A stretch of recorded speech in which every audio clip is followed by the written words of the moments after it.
Niche Fighter Monday. Hello, everyone. Welcome to Niche Fighter Monday. I forgot to plug in my camera, so you know that's how's your day going?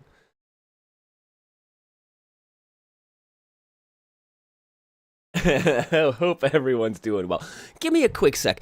I'll let folks file in while I try to put on my camera, turn on my camera here.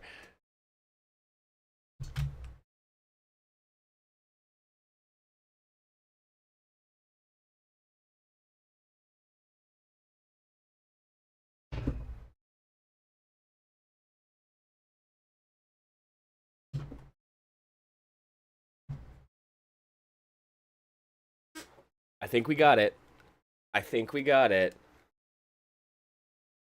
Yeah, oh yeah, that is exactly when you know I'm locking in.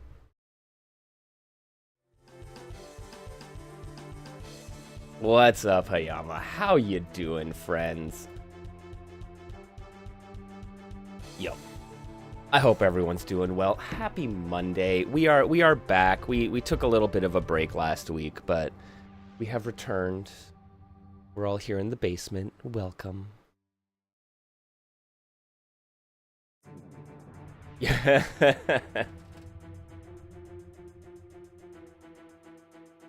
The sound-only message in Ava. I think we may have developed a new meme, possibly a new emote.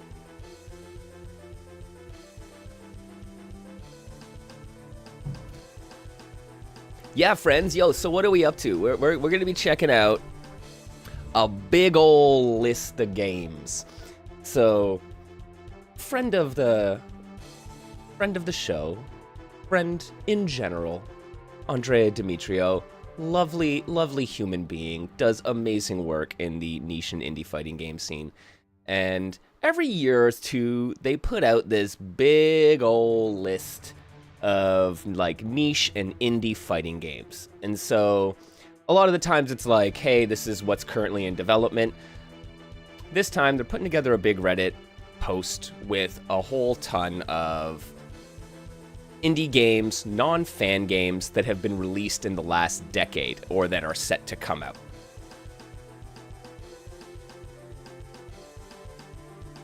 So this is always a good opportunity to like poke through these lists and see if we've missed anything. Like I pride myself on kind of paying pretty close attention to what's going on in the indie fighting game scene. There's always something that I've missed. So we're gonna take a look and see what's on deck.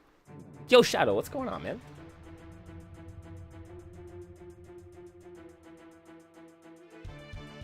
Can anyone drop a link to the definitive basement interpretation video? I am not sure if I did a shorter cut of that. I know it's in the YouTube live archive. It's definitely in my YouTube VODs. Yo, Spriven, what's up, bud? Yeah, man. Yo, people have been hella busy. There's been a lot of work. Good work happening, hopefully for all of you. But yo, we're getting out of the winter blues, man, and we're finally getting into some decent weather here. So, yo, I'm excited. I'm excited for what the rest of the year has in store. So yes, like I was saying, Andrea puts together these lists of games, and so I figure, yeah, this is a good opportunity to take a look at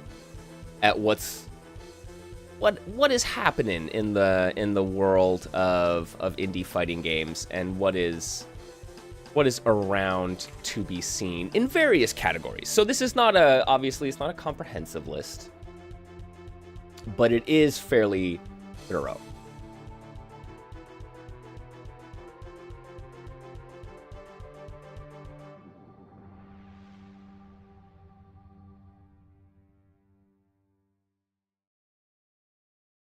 All right.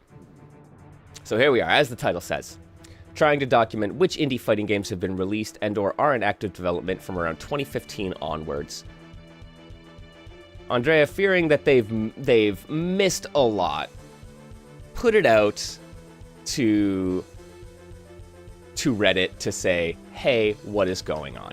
So, you know, we're gonna see some. So they're broken down by like fighting game subgenre here. This is a hella big list, guys, and it doesn't even include platform fighters, from what I can tell. Yeah, not including platform and arena fighters. Also excluding single-player fighting games. So,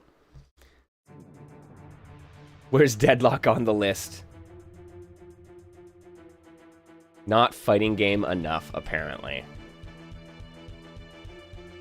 But look, so we got some stuff we recognize here, right? Punch Planet, Merfight, Terrordrome, Them's Fightin' Herds, Battle High, Fight EXE. Lot of equip. And this is where there's a whole world, right? Everyone's like, oh, Japanese indies, the doujin scene, that's where all the stuff is at. And there's a hell of a lot of stuff over there. But like, also Latin America doing a lot of work making fighting games. There are pockets of fighting game developers from all over the world, and it's one of the things I think where we've probably done a better job in English-speaking fighting game communities of like breaking through the Japanese language barrier, but I don't think we've done enough work breaking through other language and cultural barriers, right? Like the whole thing with a once thought lost version of Monster Ancient Klein being readily available on, like, you know, primarily Chinese websites and social media circles, right? It was there all along, we just didn't look for it necessarily. Finally someone came across it, right? So there are some games here that I know Monstroscopy, but Combate Monero and Sambandli, I do not recognize. Right? But we got the Fight Of series.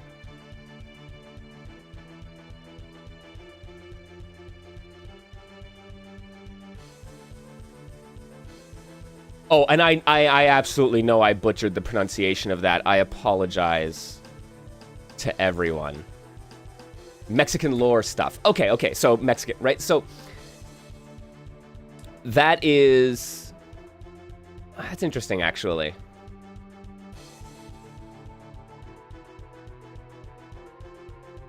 Whoa.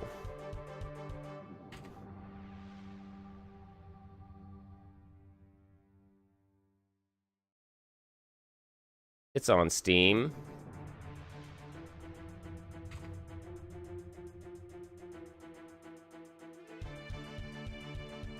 The Mexi lore. Hey, it's UFE.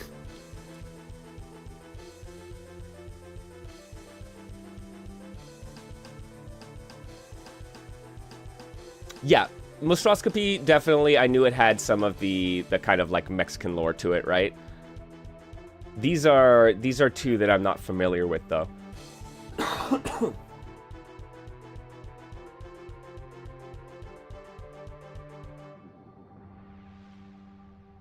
Oh yeah. Okay. Yep. This is not necessarily derogatory, but this is a UFE looking game. Yeah, this one, like, yeah, I saw that in saw this in the trailer here, right? That it's based on, like a comic artist or series of characters. So I'm always down for that. I love the style of Monstroscopy. So if they're kind of like pulling anything like that, then I'm kind of down to see what it's about, right?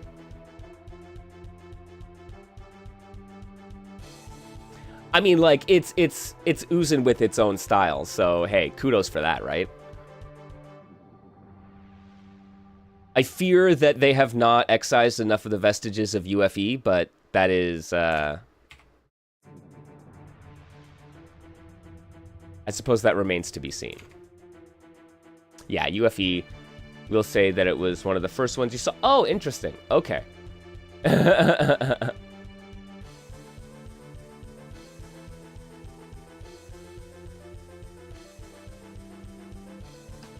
Look, it is a tool that is readily accessible to people. I understand why folks use UFE.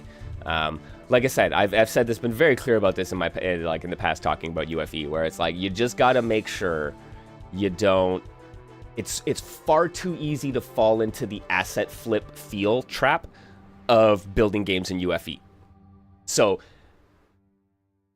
if you're not careful, you're going to be indistinguishable from that, even if that's not your intent. So it's just a huge, like, it's a thing you got to know going into it.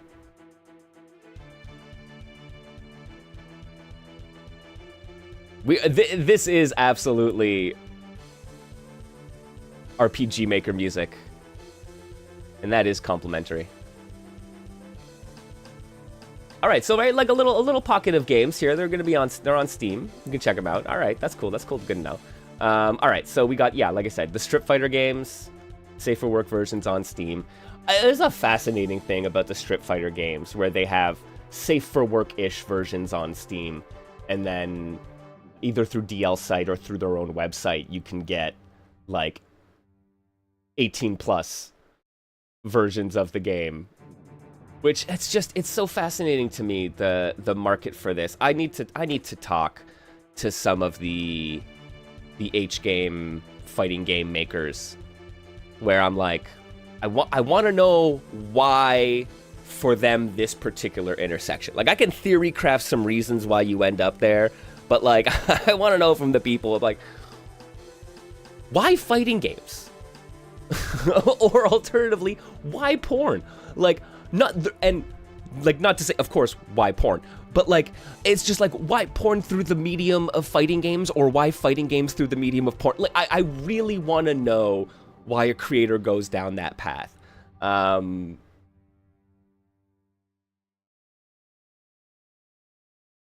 like, fair, like, and maybe it is as simple as that, where it's like, hey, it's a genre I can build in, and it sex sells. So, right, and if that's great, that's awesome. And that makes a lot of sense. Right? But like, for so many of the like indie fighting game devs that I know, it's like they're not in it for the big bucks, man.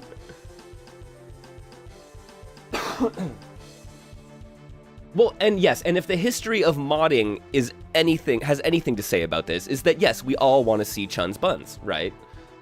But, or Cammy, or whoever it might be, right? So just Guile, Alex. Who doesn't want to see Alex's buns? What's Q hiding behind that trench coat?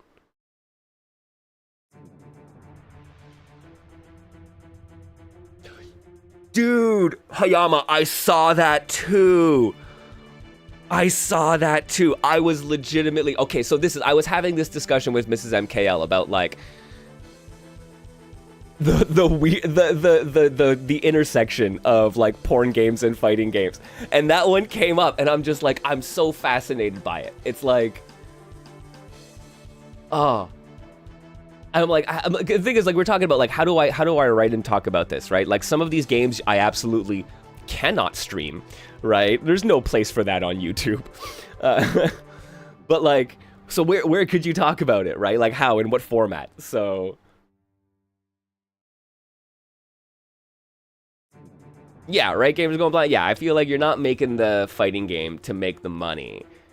I'm just like, but that's it, where I'm like, I don't know, what is the business of it? Is there a ridiculously like profitable niche of horny fighting games on the sly that like, because I mean, like, you look at it, like, you can just look at the Steam like top sellers every now and again, and you're just like straight H games, right? And it's like, okay, people are buying these things, right? So I was like, how do you make fighting games successful? Apparently more porn. Is that the answer? That's why I want to talk to these developers. I'm genuinely curious. Right, OnlyFans and Patreon. Yeah, I guess, yeah, Patreon. I could do the Patreon route. I was saying an issue of Okazine dealing with like the Dojin H game fighting game intersection, I think is really, it might be a way, because I could like tailor that to be as explicit or not as needed.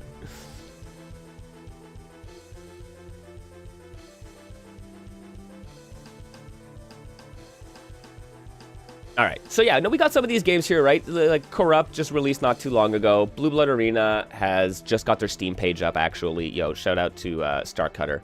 Go wishlist Blue Blood Arena. Right, Motion Sickness.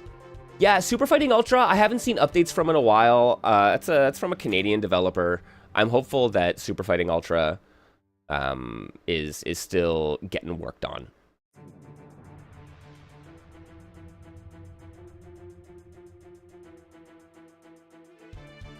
Yeah, Little Red caught on tape. The name definitely like struck me as like, ooh, that's evocative. All right, so Figure Knockout. This is one of the games that I was like, do I know this? Do I know this? And I don't really. But there is a demo available. So I think this is one of the ones that I'm like, Figure Knockout. Okay, let's go check out what's going on with this, right? But here we go. Skeletons are fighting. Right. Shot One Fighters. It has their Kickstarter coming up very soon. It's supposed to be this spring. So that's one to keep an eye out for. I don't think they're back on Steam yet. All right. Furia Divina, which... Divine Fury? Furious God? What's the translation on this, my friends? I'm sure someone in chat has me. Yeah, Full Moon. It is hella nice to see Battle Craze on that list. Divine Fury. Okay.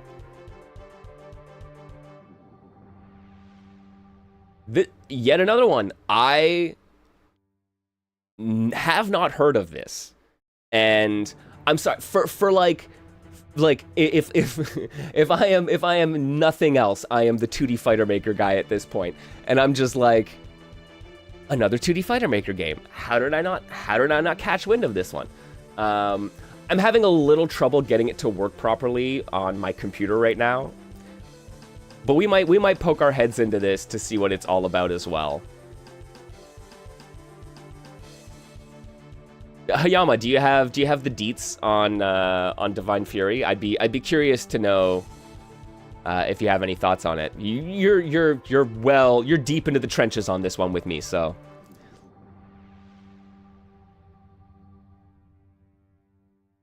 Yo, and then we have the Yokohama gaming crew, Robo-O, Super Robo-O, Uchu Mega Fight, along with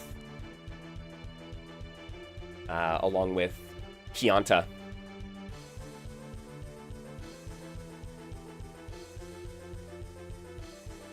Battle Dudes, another stickman fighter, really cool style, like a groove system. This one's hella cool. This one's really fun. I need to go back to it. Yo, Chloro Fighter, link on demand. Can I demand a link for Chloro Fighter, please? I will also ask politely.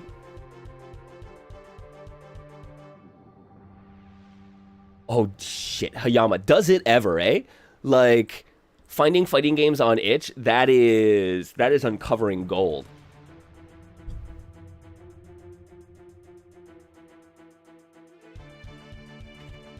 But I've been wanting to get my hands on Chloro Fighter for a while now. Who do I have to talk to? Where's management? We'll get him on down here. I need to try that one out. Yo, Train Tracks Combat. This is another one, y'all. This is like a $2.50 game on itch.io that is hella stylish, hella fun to play, and I don't think gets enough attention. And you should go check out Train Tracks Combat.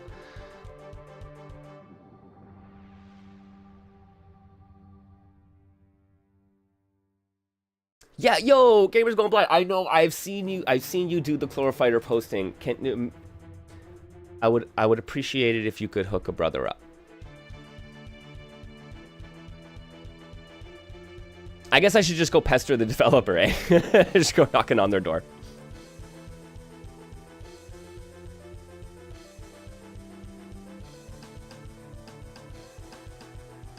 Hey, okay. So, like, dude, this is such a huge list, right? Include like everything from battle capacity, Dong Dong Never Die, the Sanog and Bayani, right? So if you want some Filipino lore fighters, you're set. Man, Kansui Fighter, its own weird like hand-drawn Mortal Kombat thing. There's so much cool, and this is all just under like the traditional 2.5D fighting games, right? So this is before we even get into the Air Dashers, which big shoutouts: Heatwave, Duels of Fortune. Kangeki Cross Zone is something that I need to look into further. Hey, yo, Fate Axis. This is, for those curious, the background music here from Fate Axis. Yo, sick. I'ma DM them. I'm gonna hit him up. Kangeki was updated. There's no demo for it as far as I'm aware, right? So, but it is purchasable. Same thing, man. Yo, ES Laugh, like this is a game I poked around at it a couple years ago. But the build I had was not particularly stable.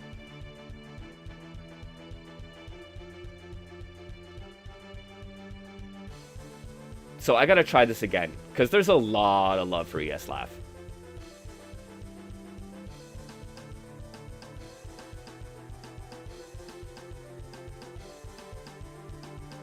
Hey, yo, Breakthrough.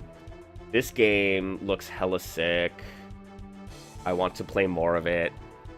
I got my hands on an old version a few years back, but it's been a while now, so I'm stoked to see what comes from this.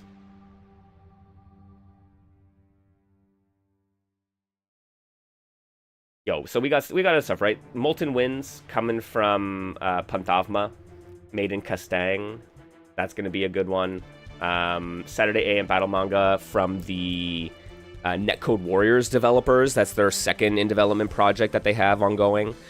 That's going to be a cool one. Pulls from like the Saturday AM series of manga and is like a crossover tag fighter.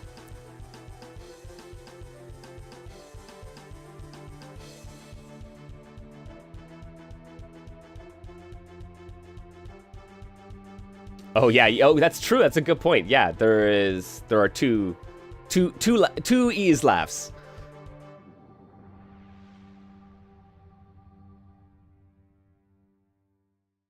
Man, Furia Royale, I really like the Ikemen version.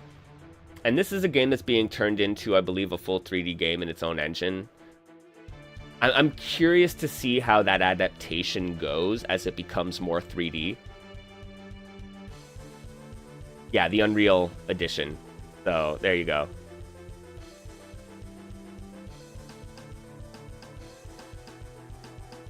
That's going to be a good one. Man. But look, there's so many, right? And then it goes back to games from, like I said, this is like the last 10 years. So you got the Fantasy Strikes, the Pocket Rumbles. Yes, Dojo Master. Big shoutouts. We got Hyper Fight 2 coming out soon. So I highly recommend it, folks. Go check out this list of games there that Andrea's putting together and find something that you're interested in playing. Play it. Come back here and tell me about it. And then we'll get to have a great conversation about cool games. Come on. Like, that's perfect.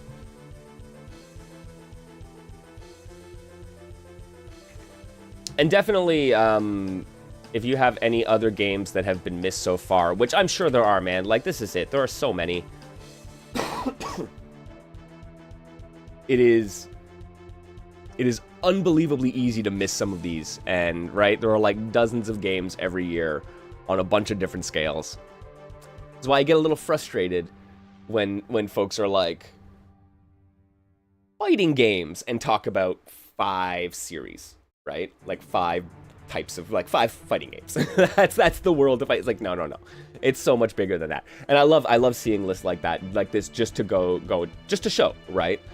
How many things are just sitting there waiting for you to check out.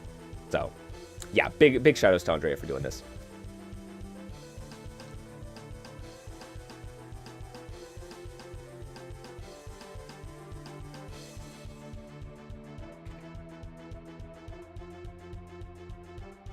Yeah, no, there's some really cool ones on here, like everything down to, right, like we've talked a lot about Axel City. We've talked a bunch about Xan Evolution Batuden. But like, man, codename High School Bastards. If you haven't checked this out, this is a fun, I don't know if there's a PC version actually, but I play it on mobile. And it is such a cool, fun, stylish mobile fighting game. I love just labbing shit out in this game. Yeah, but like, not talked about, right? I think in part because it's primarily a mobile game. So, yeah, no, there's some stuff in here that you're gonna be like, what the heck?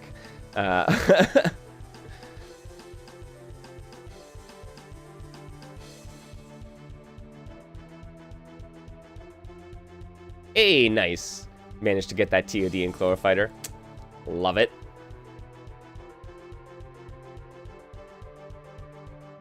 Yo, that's amazing, Hayama. There are whole.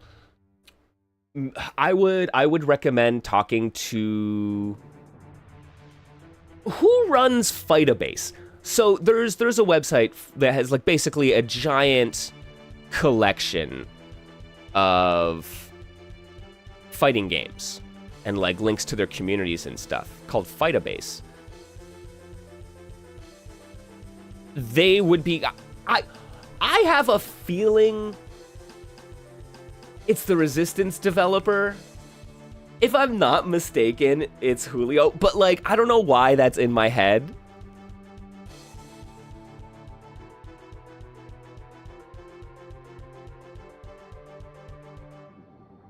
Excellent. Because, yeah.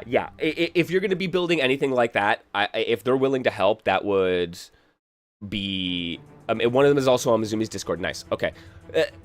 Yeah, it is such a huge wealth of information that has already been gathered and organized, right? Where, if they're willing to share, that would be, I think, the place to start.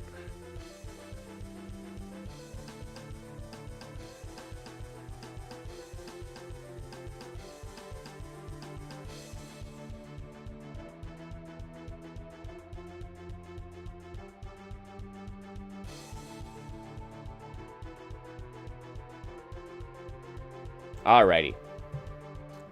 What do we say, friends? We're gonna hop into a game?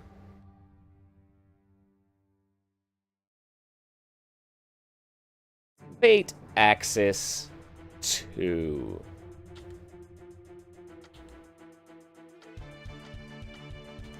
Now, I have to start here.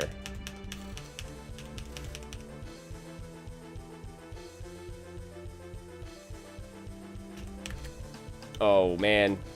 It is... This is very laggy. Hang on a sec.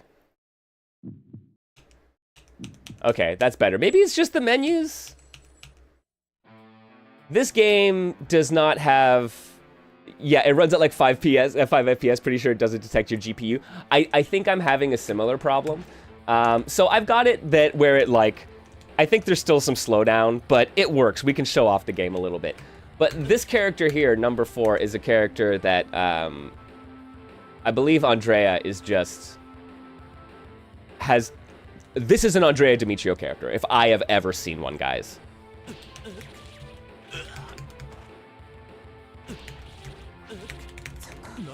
Yeah, you can see the slowdown there, right? This is...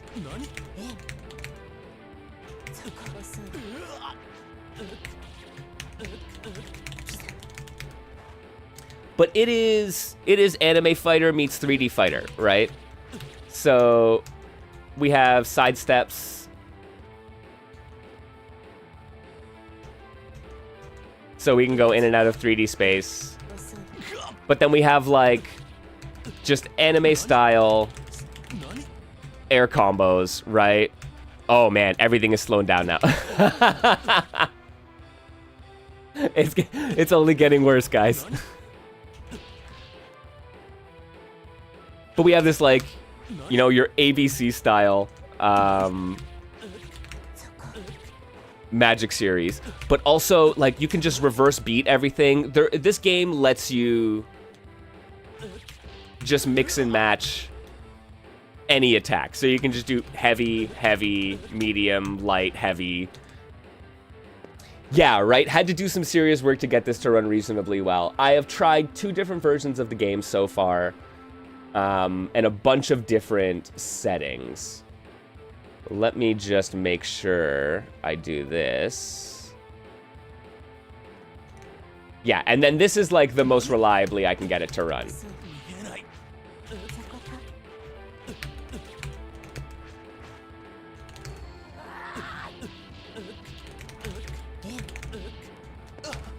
It gets so slow.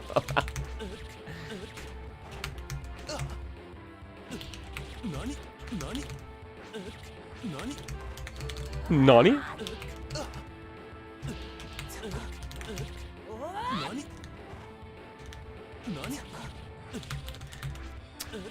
You know, this is what it used to be like playing Street Fighter 4 online. I don't know if y'all remember. I still have nightmares.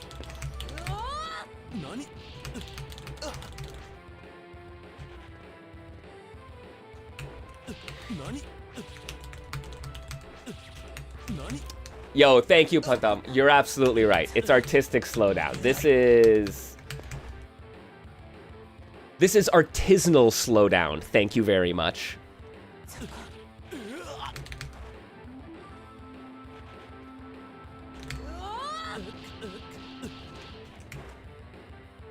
Yo, what's going on, Sil?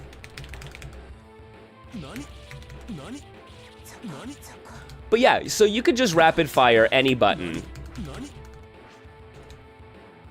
Which means I'm pretty sure if you get them in the corner, there's gonna be some silly stuff.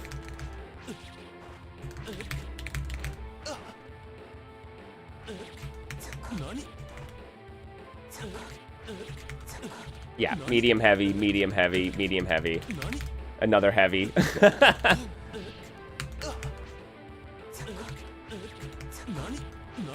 Right, yeah, it's true. You know, I would say that we've lost our way.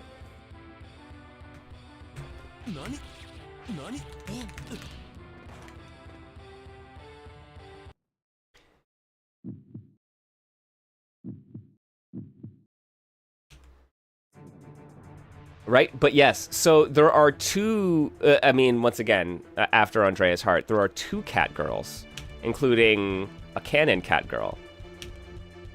So, you know.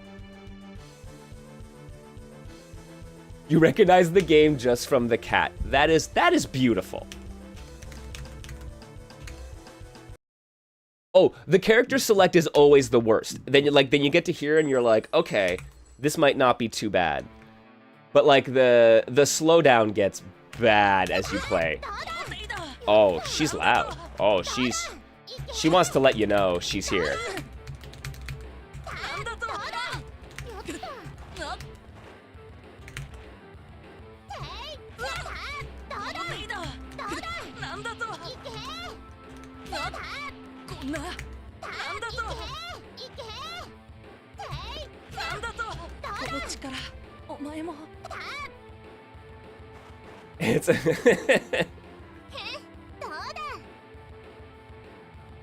It's just running rough. It's running rough. This game does not play well with modern systems. Legitimately, okay. So I have an old XP machine that I probably need a new power supply for it. But I am genuinely tempted to just get a proper XP machine running and then just capture from that. Play on that machine for some of these old games, right? Because yeah, it's always unfortunate, like, this is not, people do not want to spend their days optimizing mid-2000s Dojin fighters.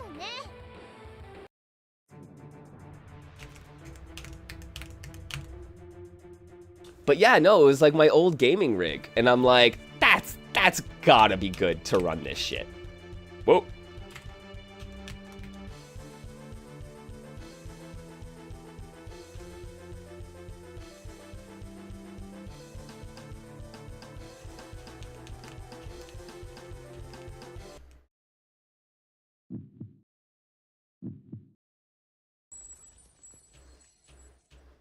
Look, we needed to check out the cat girls, all right?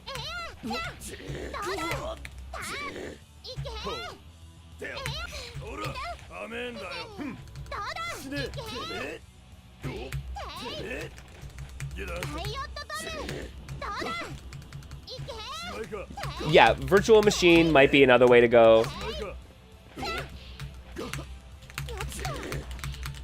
No, I'm running it straight. I've like, honestly, none of the compatibility modes made it worse. Somehow the compatibility modes made it worse.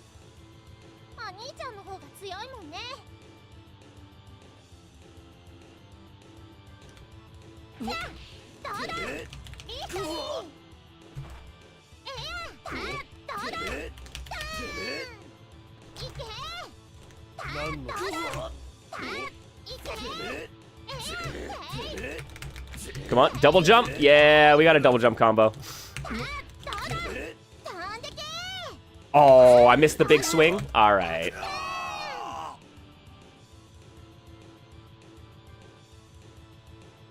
Look, it's an accessibility feature.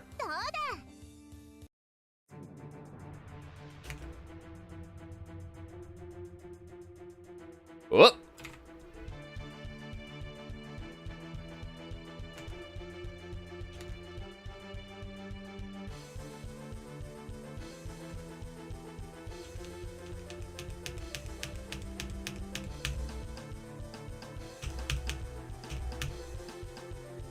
I mean, look.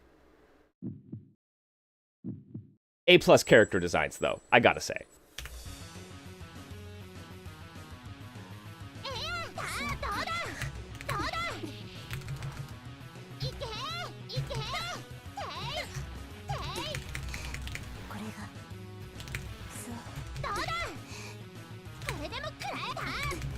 Oh, what even is that? Okay. Oh, she's got like little shrapnel that she throws. That's fun.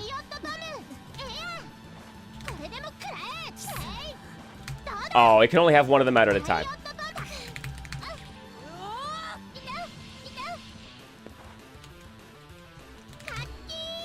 Big swing.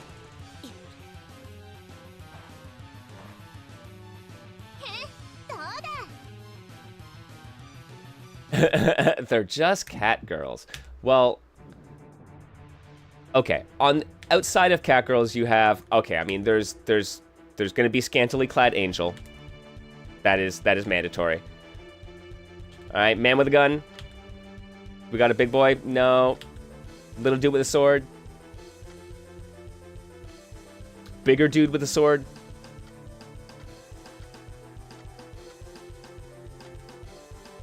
I believe this is the closest we get to.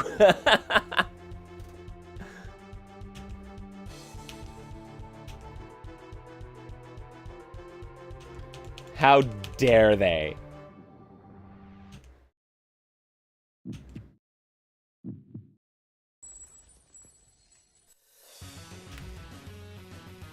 Man, we're gonna have to go through and try to troubleshoot. Oh, okay. All right. We're playing Guilty Gear now.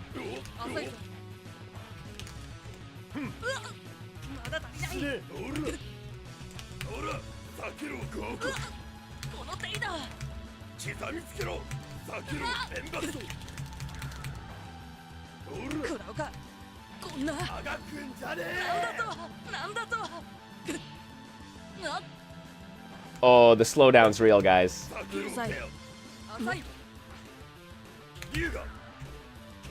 Oh, that's your, okay.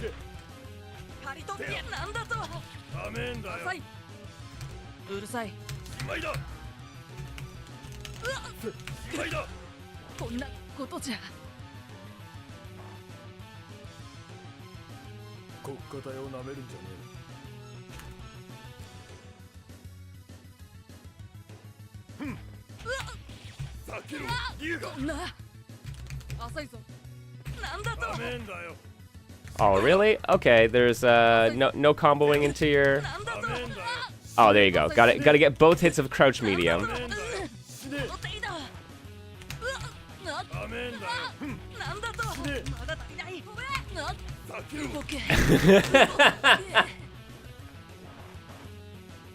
You're burning alive all the cockroaches in your face. Oh my god. Oh, that's bad.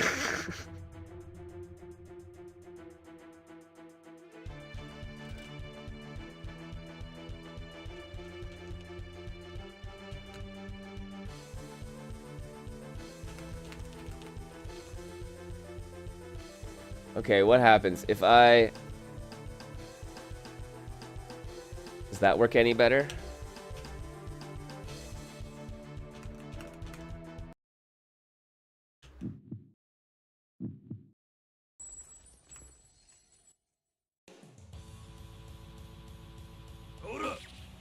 Nope, that's not better.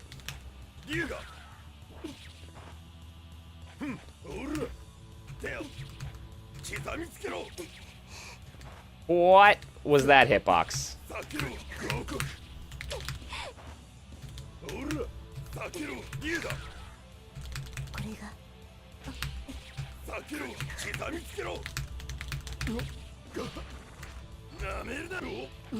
Oh.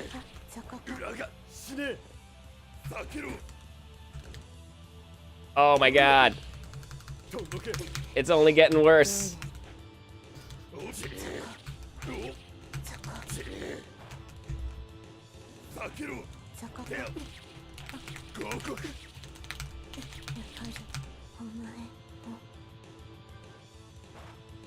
This yeah, okay, when they talk about the, like, you know, slow-paced, methodical fighting games, right? This is what they're talking about.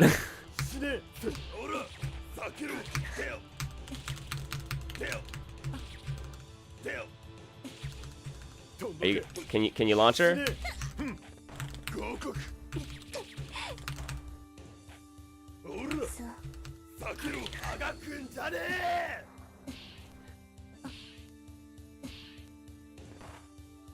This guy reminds me of Travis Touchdown if he was too serious.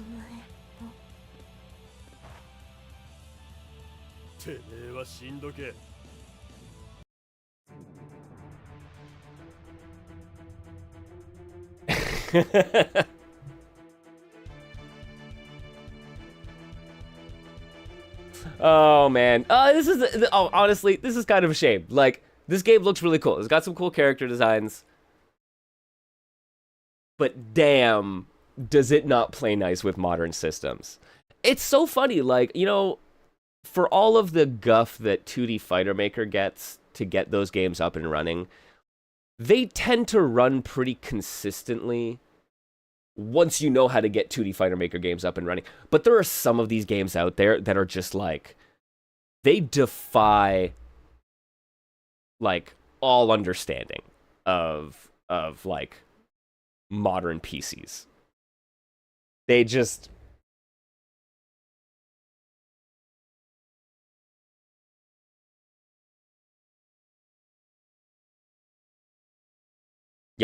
so speaking of 2D Fighter Maker games.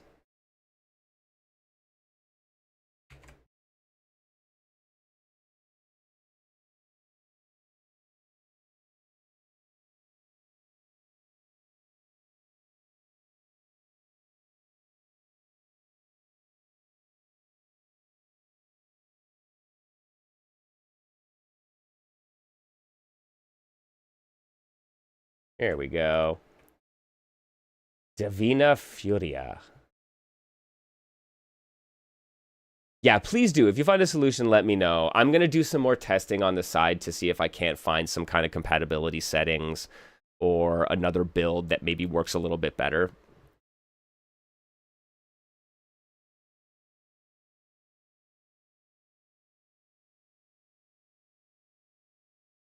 Yeah, Padam, the only issue that I really know about that with 2D Fighter Maker is that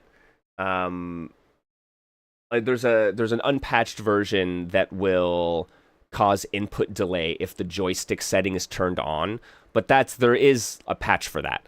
I would wager most 2D Fighter Maker developers patch their game for that issue at this point. But yeah, right? Like, yeah, what is the Edge doing, right? So yeah, but even still, some of these other games, man, they do not know what's going on. I think Hayama said it earlier on that it's like it doesn't recognize that any video card exists, so it just struggles hardcore. Whoa. She allowed game. All right, let me get my mixer up here.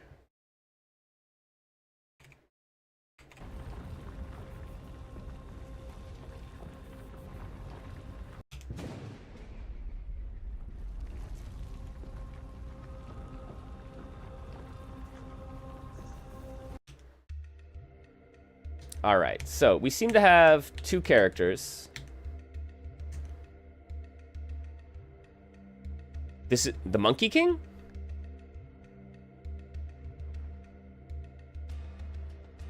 Yeah, listing how to get the game working properly. That is the kind of tutorial I need.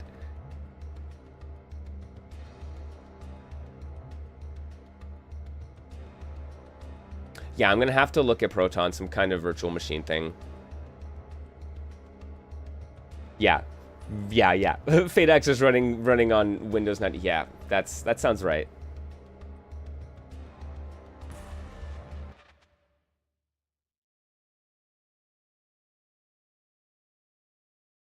Yeah, Wukong, Monkey King. Dash, evade, slow-mo. XY for striker. And AB and then C is your special. Okay, this is interesting. Okay, let's see.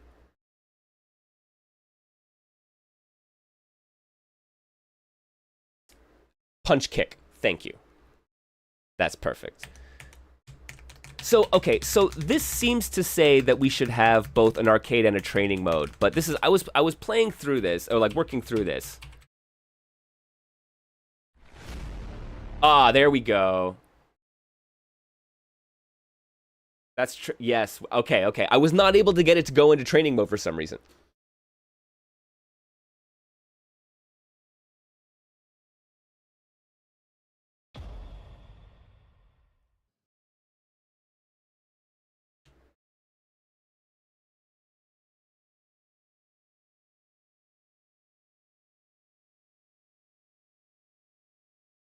Damn.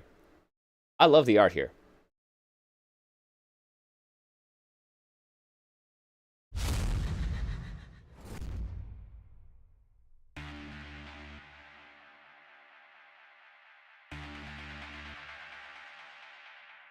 Is this the versus screen intro?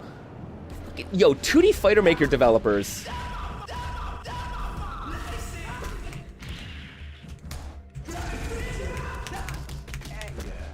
Okay. I mean, this doesn't strike me as training mode, in fairness. Whoa, okay. So, okay, we got no crouching.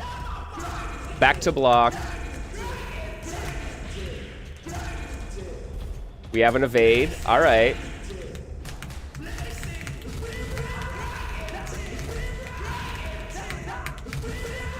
Okay, so yeah, it's all like directional normals. Special cancel into special cancel. I'm going to find the Dragon Ball literally from the Spanish opening of Dragon Ball.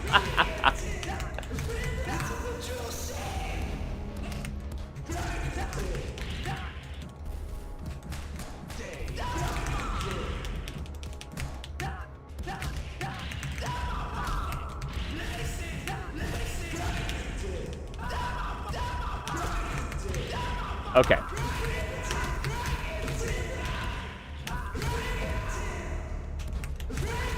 Yes, fighting games. Oh, we got supers.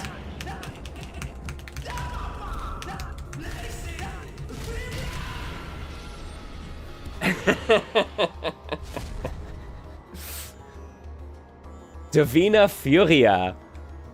That is what you came back to, Sylv. This is people doing magic in 2D Fighter Maker.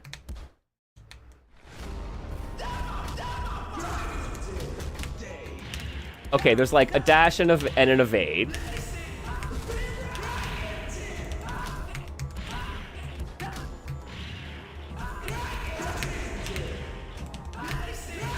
You basically have like free cancel on everything as well.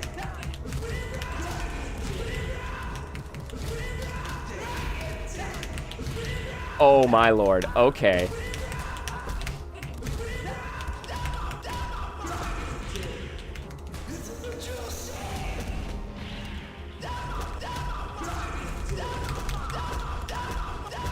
Oh my.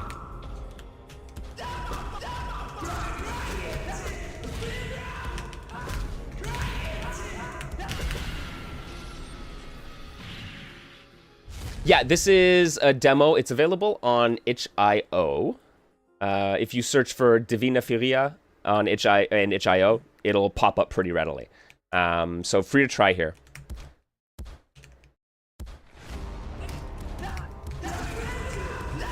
Yo, Pantavma, that's a great way to describe it, honestly.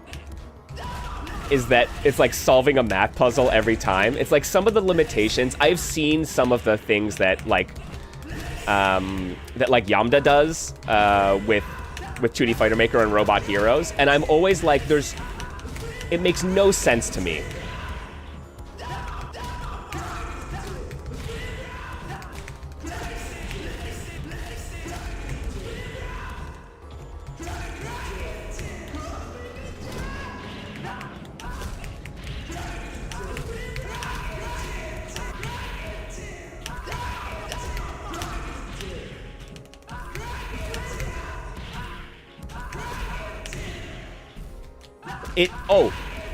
It's like, it's so juicy. This is just like, cool. This game has, right? I'm not sure. Like, I'm just pushing buttons right now, right? Because, like, I'm trying to figure out what's going on in general. There might actually be some, like, interesting defense and counterplay with the evasion. I'm not sure how the slow-mo works exactly.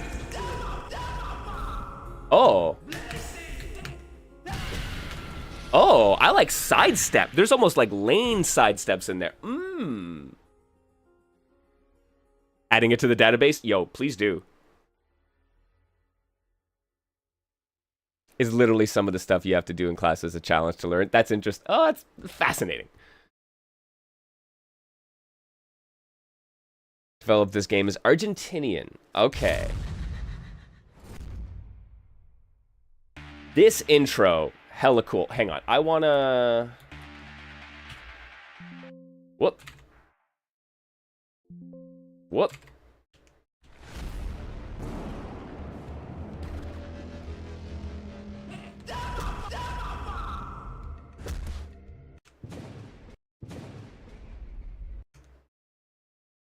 Oh, really? Okay, well that's the 2D Fighter Maker way. Yo, just to note, this also comes built in with Lilith port, so it does support online play if you're willing to use Lilith port.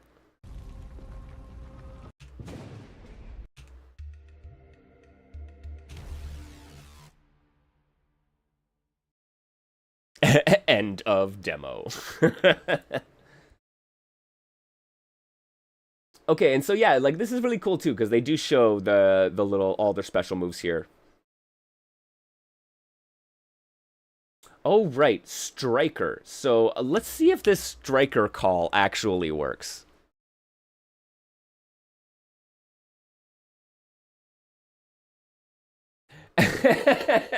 Yes, and of course, I honestly I can't not pronounce Divina Furia without a French. It's just like I see the words and I'm like, that's way closer to what it's supposed to sound like. Yes, yes, I will eroge. I will forever pronounce that as a French loan word. You're prying that one from my cold dead hands.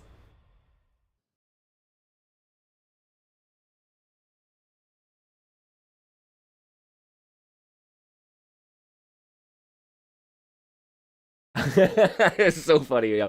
I regularly think about that, and I'm like, yeah, that's a weird one. I'm keeping it.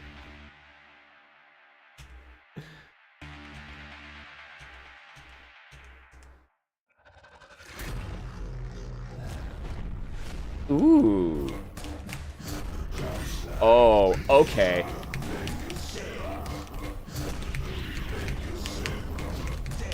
Yo, this definitely has a like Robot Heroes vibe to it, man.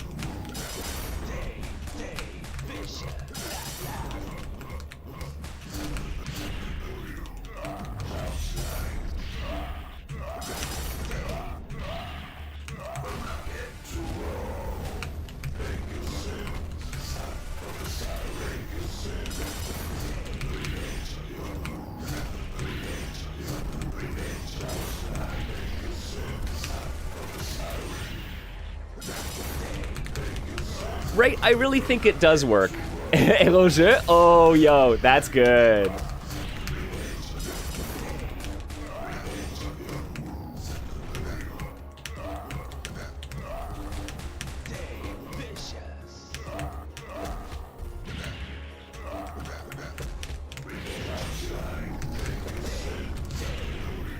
Oh, we got ground pound too. Okay. Yeah, man. Yo, fucking seriously, like, everything cancels together, so you can just do, like, string into evade, possibly even into dash. Let me remember here. Strikers.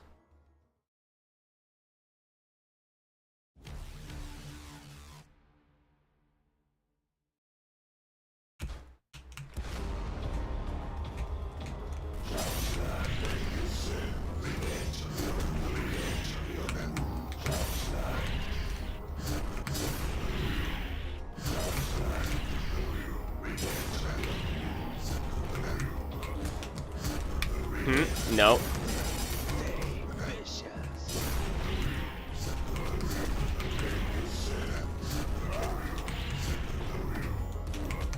Oh, that's slow-mo.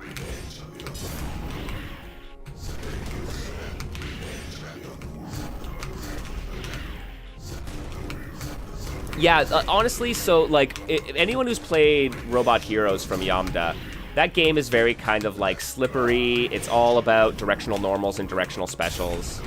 Oh, wow. Okay, we got full-screen air dashes.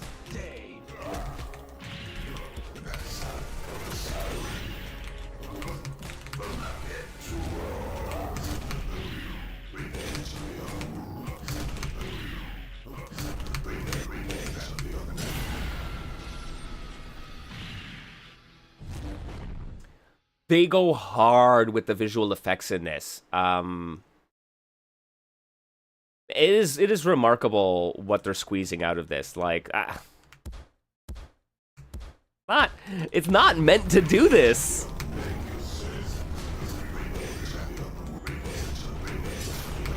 Oh, damn.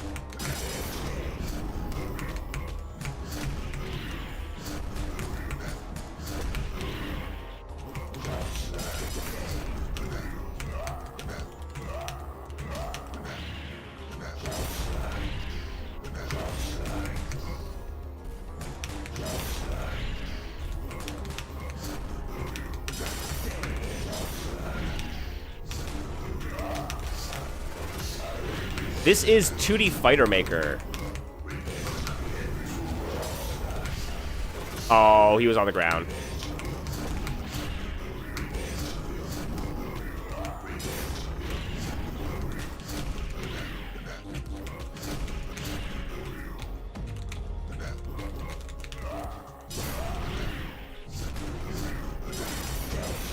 Man, if I wish I could get the training mode to actually work in this, because there seems to be some really cool,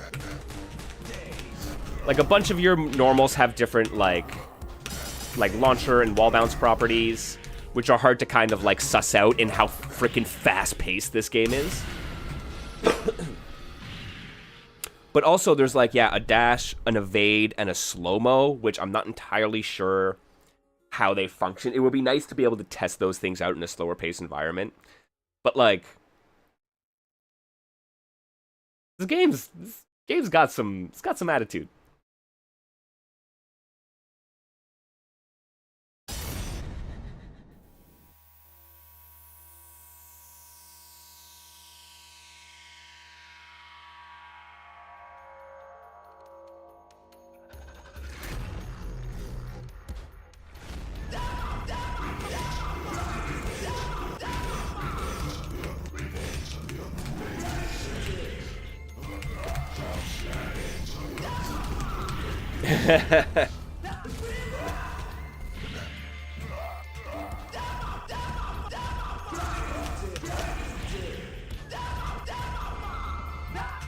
Really, dude?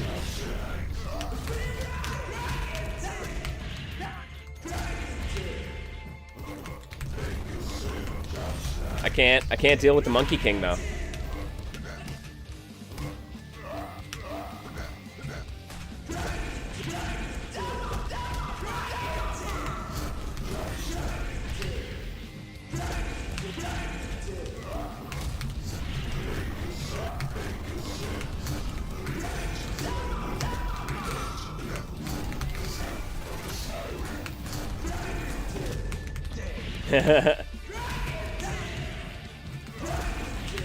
He definitely feels way better, in my humble opinion.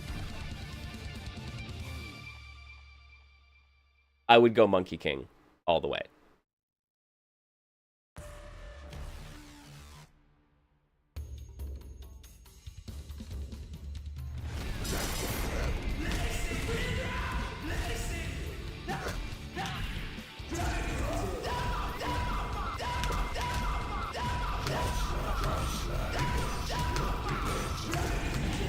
Oh, really? Oh, that just goes... I'm going right through him and I'm not hitting him, that's why.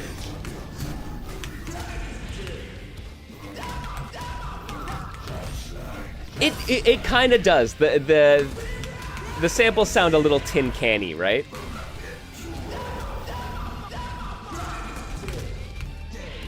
My friend.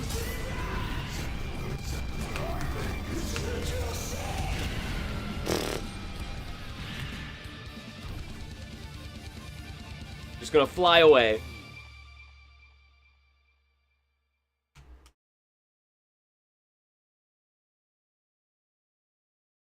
Okay.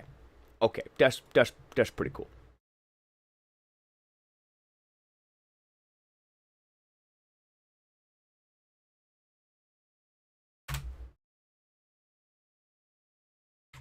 For those who are interested, go check it out. Here's the itch page. Make sure to take a look. Also, make sure, since we were talking about it earlier on, the giant list of games, courtesy of Andrea Demetrio. You you can check out what they're putting together. They're helping, well, people are helping build it on Reddit, so you can check out a huge list of indie and niche fighting games that have been released over the last 10 years. Go check that out.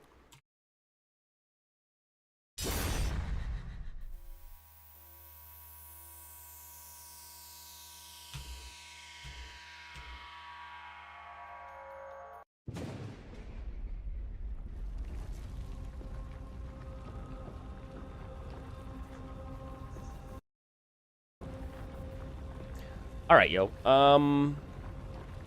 Yeah, yes. Well, I think I am going to take a little break. I'm going to grab myself a drink. I think y'all should do the same. Take a little bit of a stretch break. We're going to come back and we're going to check out something else that was popping up on this list. We got Figure Knockout. There's a demo for this on Steam. This is one of the titles that popped up in the in Andrea's list that I was just like, I have never seen this one. So there's a demo available. We should check it out. See what's going on. I think this is a good one to take a little look at. There's apparently a like slew of, I don't know, stick fighter fighting games in the works right now. So I'm gonna be happy to check out something new. See what they're doing. Until then, though, I'm gonna be right back, my friends. Grab yourselves a drink, take a little stretch break, and I will be back in just a couple minutes.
Yo, hello everyone. Welcome back to Niche Fighter Monday. I hope everyone's doing good. We be chillin'. We be checking out some new fighting games as we do. Hopefully some of you can find something new and interesting to check out. Yo, if you really want to get the lowdown, you know where people are always chatting about new and interesting fighting games? Down in the digital basement. Y'all should come hang out in the Discord. There are a lot of cool people there. Sharing their own games, sharing games they love, talking strategy, talking art, talking a whole bunch of stuff. Art! So come talk about some of that stuff, and come hang out and make the digital basement a cool, better place to chill in. Yo, if you really want to help support us, there's the Patreon, couple bucks, gets you a bunch of cool extra stuff. I swear to God, I'm going to be doing more on my Patreon going forward. So, yeah. Consider that. It's a great way to support us here. And then obviously, spend your Bezos bucks, man. If you got those Twitch Prime subs, make sure you're dropping them somewhere. I forgot to do it last month, and I felt really bad. Because I could have dropped it on, like, that punk. I could have dropped it on, Hayama. Or someone's amazing stream. There are so many great streamers and artists out there doing cool stuff. So if you have it, make sure you're spending it. If you like spending here, that's awesome. Just make sure it goes somewhere, right? Yeah. Burtman, there's Mohas, there's Joe P. Real, there's Butler, there's, oh man, so many folks doing great shit. So go support them if you can, man.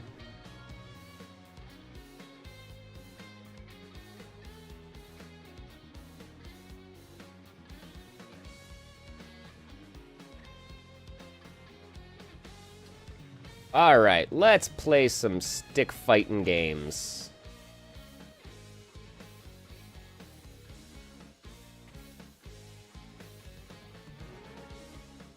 Oh, can we...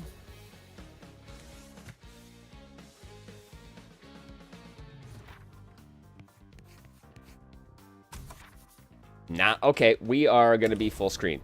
Cool.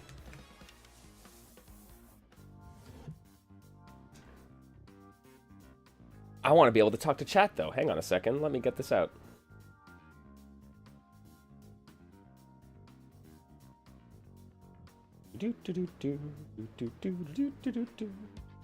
Hi, chat.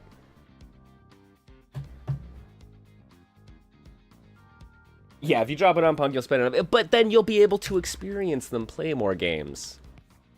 What's not to love? All right, yo, we got a tutorial.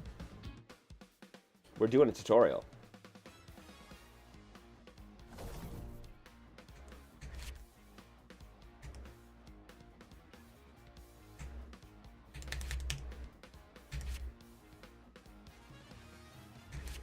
Huh?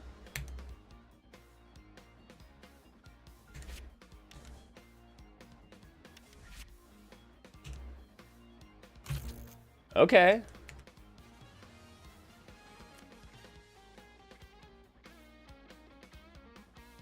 Hang on a second.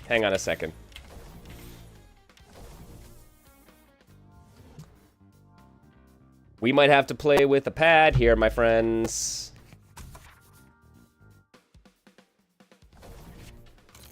There we go. All right. Those marble notebooks. Yo, Fool's Errand, absolutely. It is a failure waiting to happen. All right. Max. Got auto combos. Oh, there is a development progress bar on their demo's character select screen. I don't think I've ever seen that. That is actually kind of smart. Like, just in terms of, like, setting expectations. Alright, let's be real. Oh, the spray paint sound. The spray paint sound when you're selecting your color? Okay.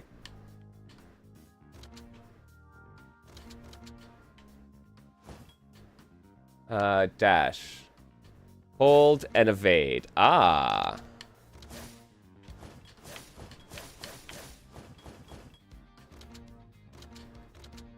We got jumps, up to jump.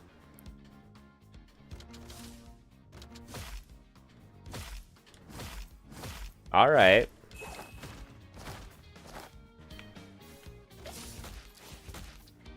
Ooh, the split.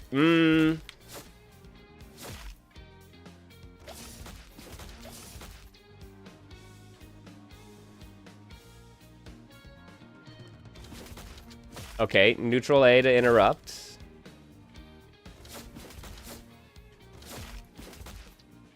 Jumping attacks. Armor break attacks. Back. Ah.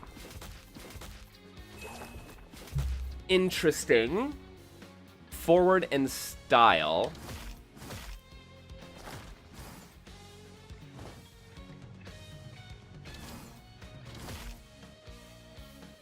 Style do less damage but give more meter.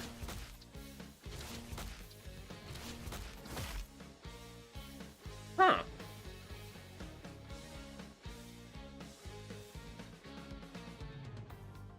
It does, maybe it's a little bit stressful, right? But, oh, that's interesting. You didn't have locked characters in your demo, so the more were coming.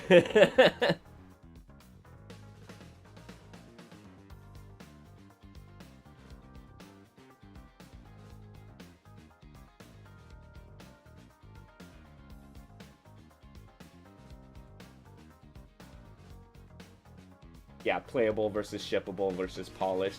Right, yeah, like, I don't know how much, I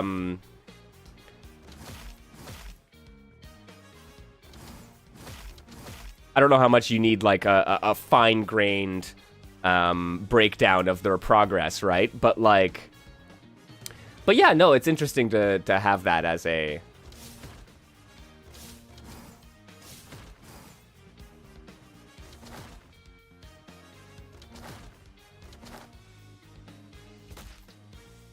Oh, beat a block. Alright, so we got block buttons.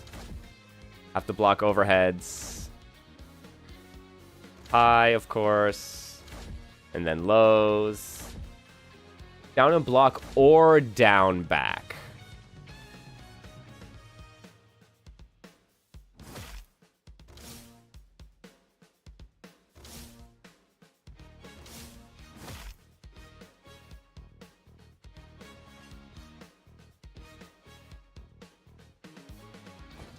Oh. So if I'm getting hit... Interesting. You can evade super armor out of combos. Oh! Oh, this is... Okay. It is very, like, platform fightery in that way. I'm wondering how it's gonna actually... How the actual versus mode plays out. Okay, so yeah. There are auto combos.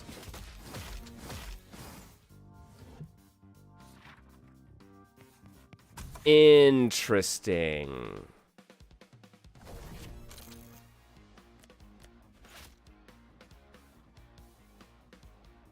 I'm gonna turn auto combos off.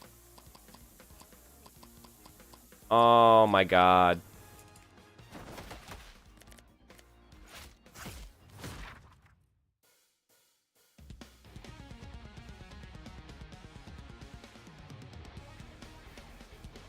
Yeah, you're right. Showing that in the progress bar is going to be super tricky.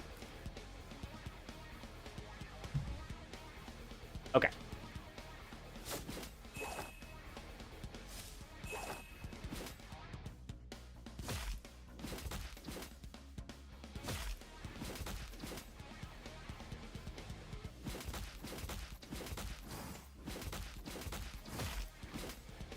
Okay.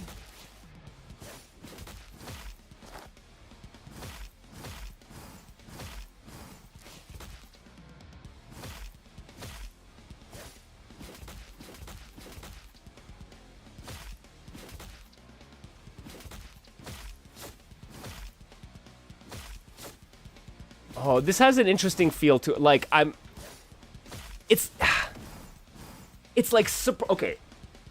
It is surprisingly smooth in some ways, and then surprisingly stilted in others. And I'm not quite sure how to internalize that right off the bat. Jump style is the party starter? Yeah.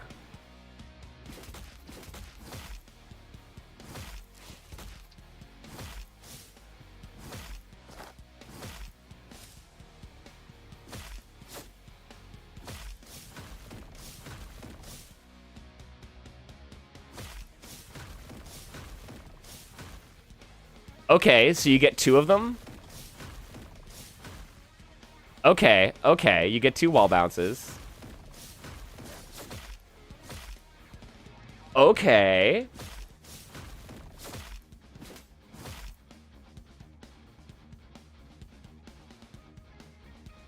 Super bouncy. But I kind of understand why they're like, why it's a little bit stilted now, right? Where, okay, and kind of super bouncy and dial-a-combo-y, where it's like,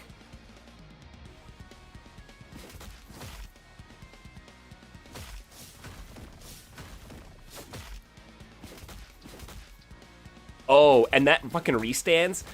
But then, right, you have the, like, evade super armor at any point to get out, which I assume is, like, meter-based.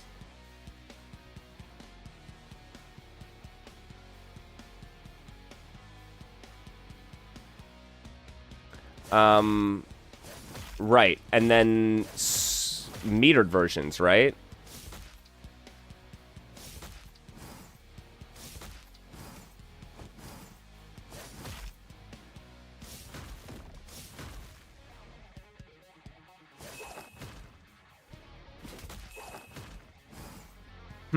Intriguing.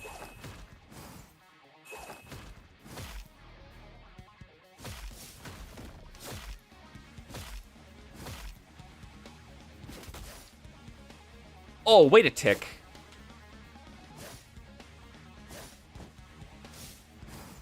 How did I fucking air dash?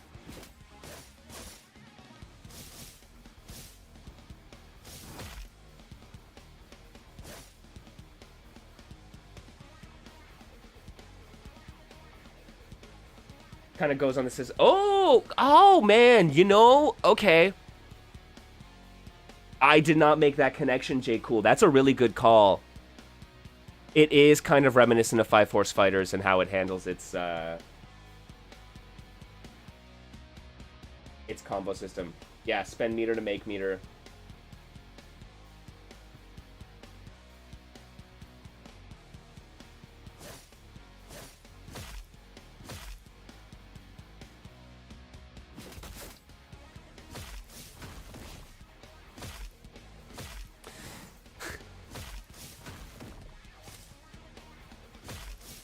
And you can see, like, look, they land, and then they're in that hit animation, the hit reel animation for a long time.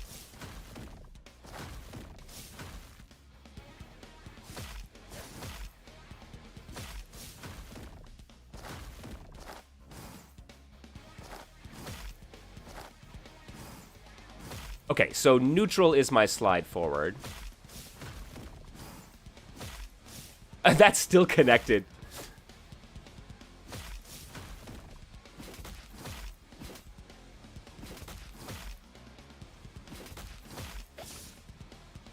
Okay. Oh man, the input buffer is huge on this though, eh? I keep getting a lot of directional normals well after I let go into neutral. Oh, okay.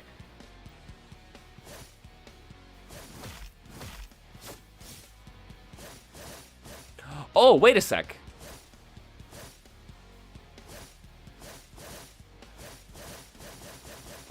So it's like evade in the air, but it was a proper air dash, not just that.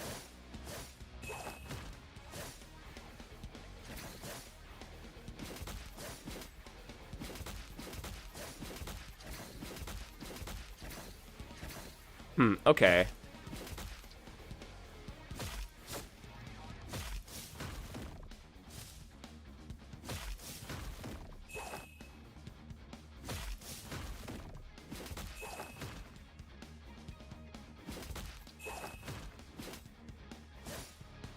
Yeah, long direction input buffer sounds like Unity's stick simulation. Oh, intriguing. Is there... I'm curious, like, what is the... I mean, I don't need to actually know the solution to how... I don't need to know the in-depth on how you would compensate for that. But But yeah, is that just kind of like the default how it works?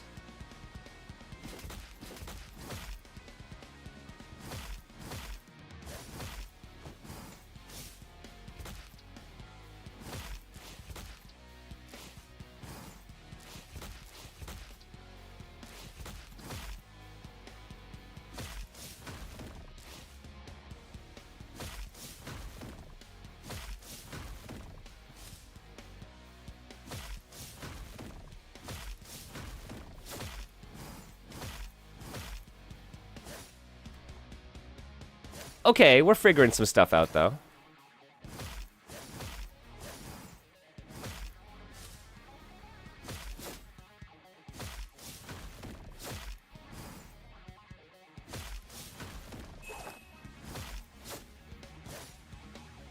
Hey, Andrea, how you doing?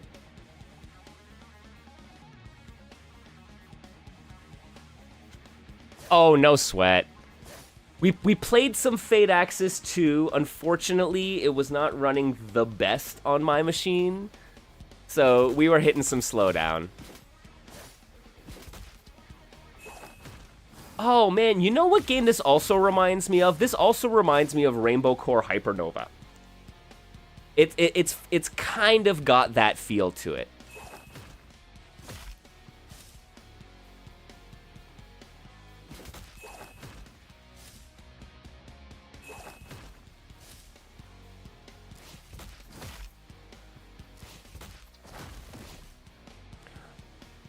Okay. I assume it's just the 2, right? Do I get... Is it different?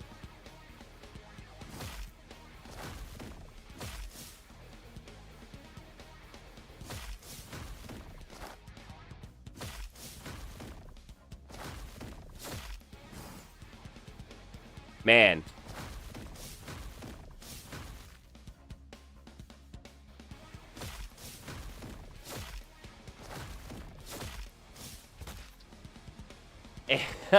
All right.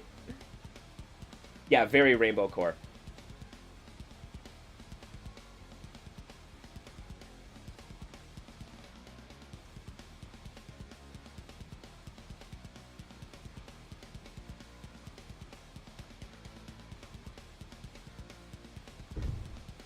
I mean, honestly, Circle, sounds like a list that you would be pretty well equipped to start up as well. I mean, like, I kind of respect it, right? Just much like there are no, like, platform fighters on that list. I kind of understand why.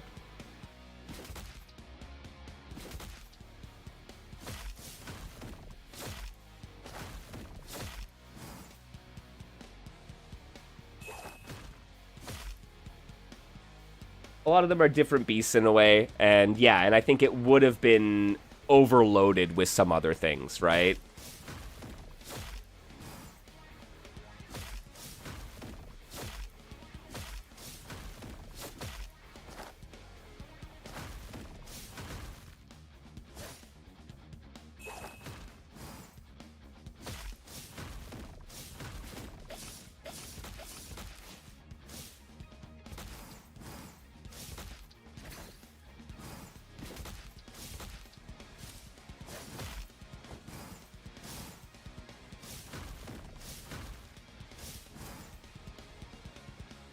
All right.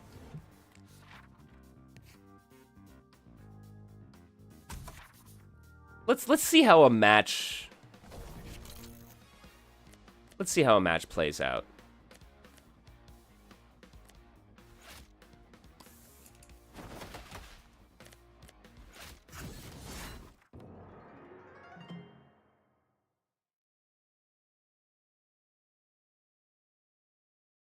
You can only edge, but sometimes you get it by double tapping forward. Yeah, J. Cool. It is hella weird. It probably just a bug. The pencil of fate writes your destiny. Highly approve.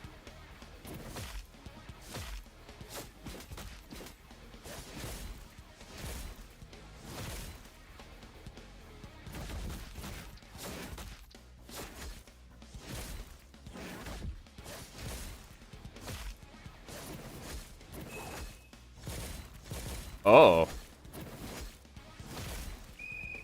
Oh. Okay, I mean, I guess much like platform fighters, I don't understand how defense works.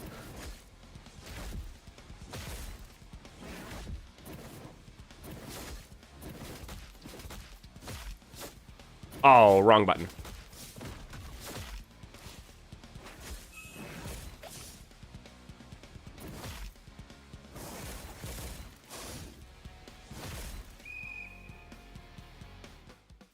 Normals deal kind of pitiful damage, specials deal up to 100.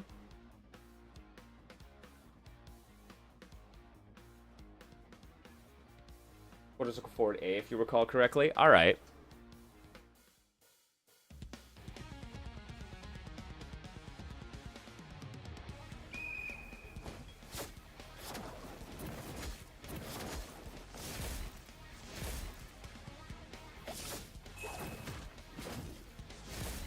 Oh god. I gotta do this on pad.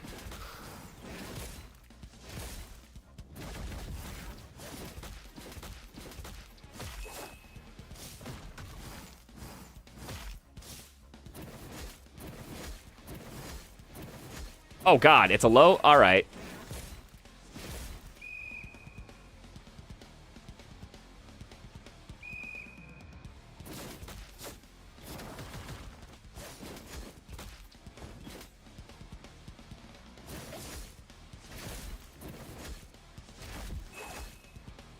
Oh, man, yeah.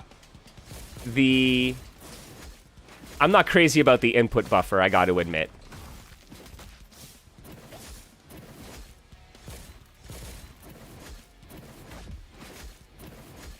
Come on.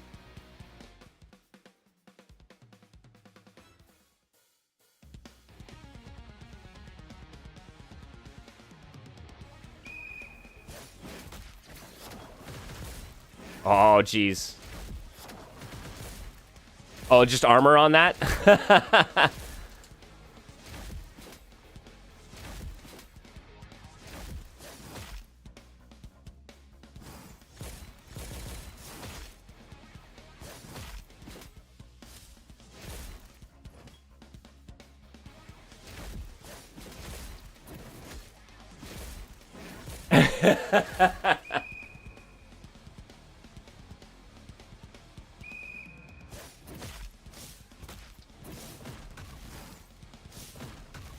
Oh, man.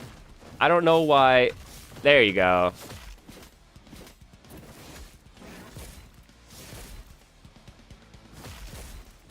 It's funny, like... What the hell? It feels a little different, like... In a match. Like, my inputs feel like they're being read differently in the match than in training mode. Okay, I was down back and holding block there, my friend.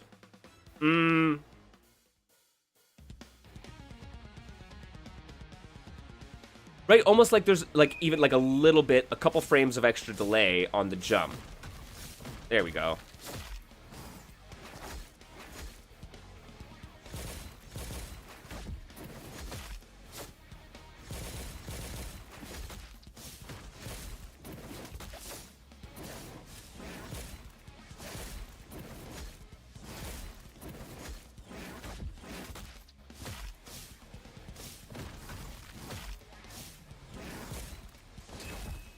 Okay. Oh man, this, like, okay, it's a shame. Like, this is really cool. Like, I like the idea. I mean, I really enjoyed Rainbow Core Hypernova. It has definitely its own vibe. But the input buffer right now is absolutely killing me.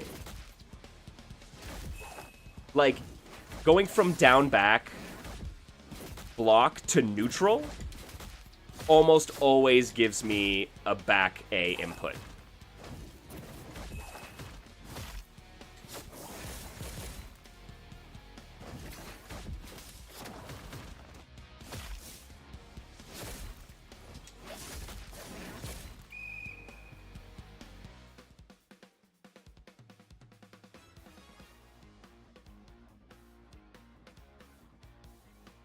Hmm.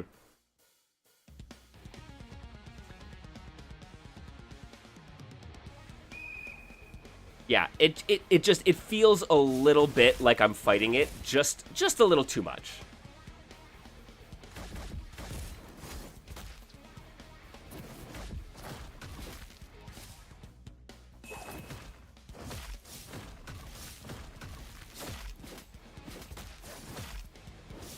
Oh, that was supposed to be quarter circle forward A. All right.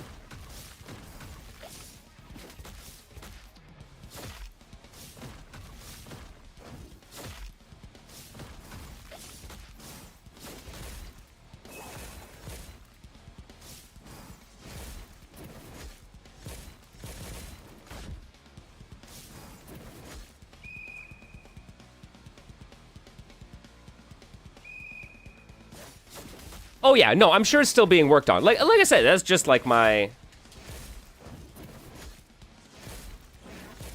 Like, I am holding... See, yeah, I am holding down back.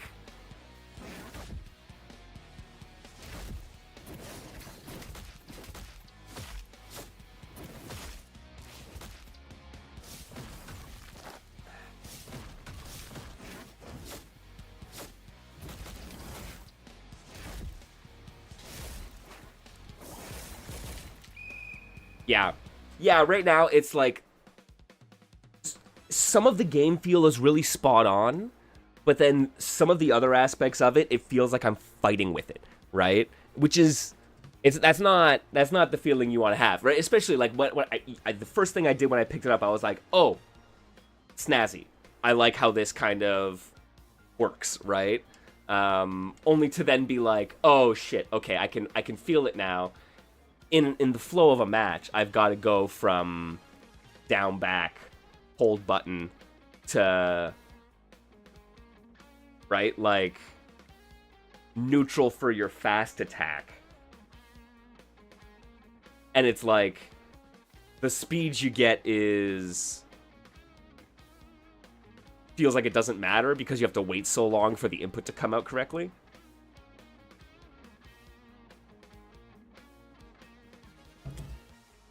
I think that's one of those things that a lot of developers will run into where, because they work with their own game for so long, they might not recognize that. Like, where you as a developer who is constantly working with the system might just say to yourself, but might have just adjusted to those peculiarities. It's something that really actually was really highlighted when I was making years ago making Mario Maker levels, and there was a certain rhythm that I was expecting players to do in my platforming challenge in my Mario Maker level that just like was not intuitive to most other people. And you don't notice that until it gets into someone's hands and you see them being like, why can't I do this? And I'm just like, oh no, you just gotta like, apparently you just need to feather. I didn't realize I was feathering my my run to like change my speed, and it meant that my pacing was perfect every time, easy every time. For everyone else, made absolutely no sense.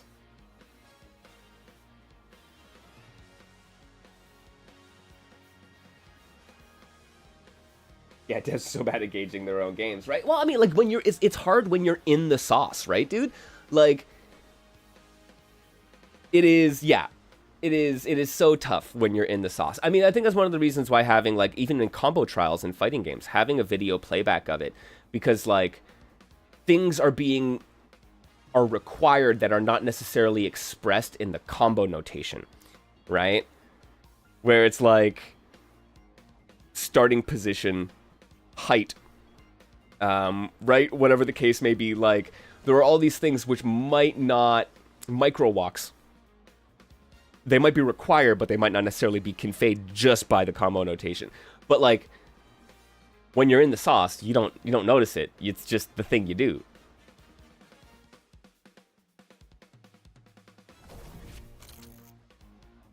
All right.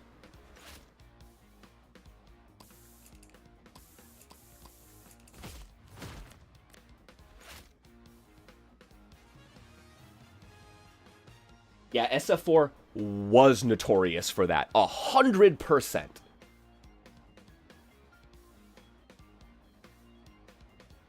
Are Terry's trials that bad?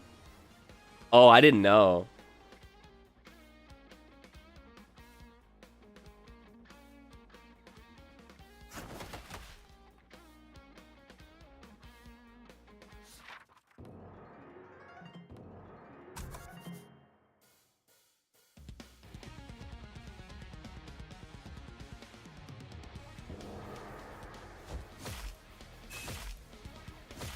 Oh my god. Okay, so we have like Rush Punch here.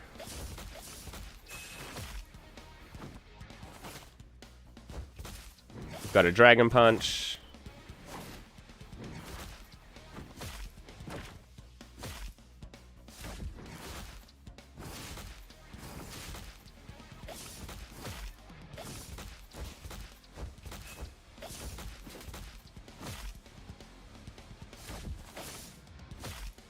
Huh. There we go.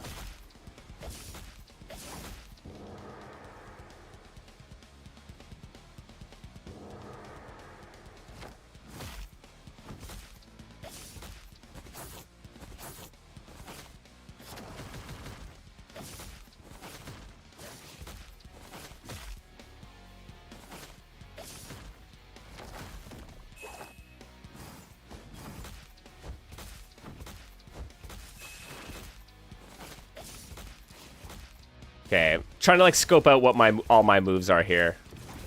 Okay, we got a ground pound on down special, which kind of all right.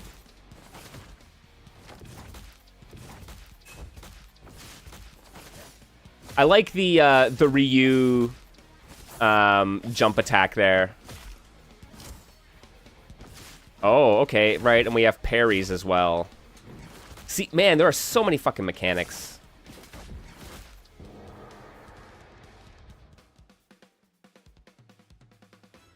Yeah, you're right. It being all up there is kind of a lot. I hadn't actually cracked that. Like, oh man, yeah, it is very much bundled up there at the top.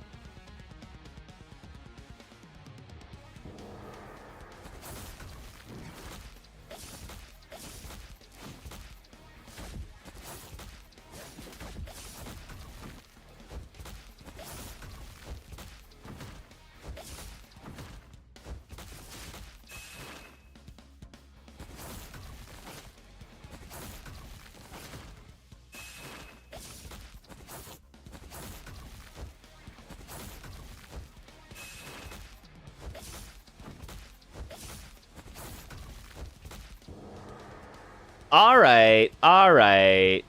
I'm seeing some of it with Max here.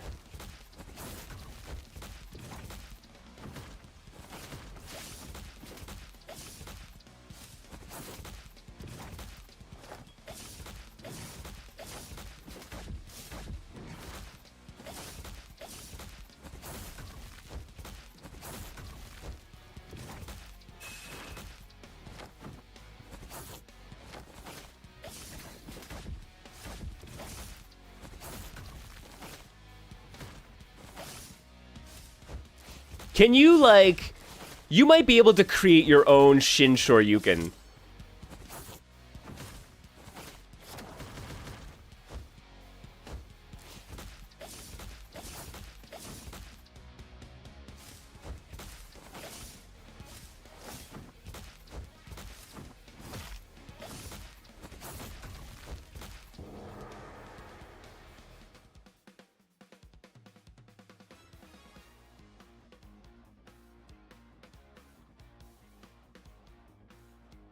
Yeah, that is it is Pantavma, right? It is the balance between information overload and ease of readability and the ease of access for your eyes, right? You don't want your eyes darting all over, right? Like you should be able to check from your peripheral, right, on focusing on your opponent or the space between you, be able to see both your opponents and the meter, right? So yeah, having it timer and health bars, that's the reason it kind of the traditional reason for that layout, right?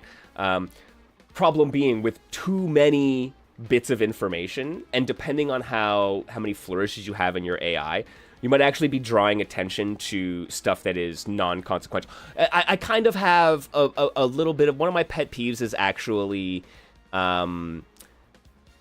top UI bar frills that are completely unnecessary but are so eye-catching. I'm sorry, if your little partner dude is popping out with a text bubble that says, "Can you believe so-and-so threw their fireball?" I'm like, I'm sorry, Persona. Please stop with that. Like, I do not want my eyes drawn to your little fucking thing when I think it might be, like, an essential piece of gameplay information.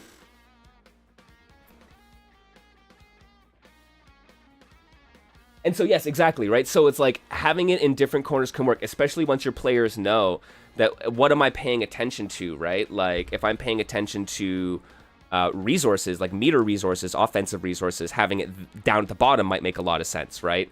Having health and timer in one spot and offensive and defensive resources in another might be good because you're often looking for what is my balance of offense, defense, and you're often looking for what is my balance of time versus health. Like, those are two big concerns for you as a player. So it would make sense to kind of bunch them that way if you're like, oh, my game has too many pieces of discrete information that I need to convey, but putting them all here in the corner might be a little too much.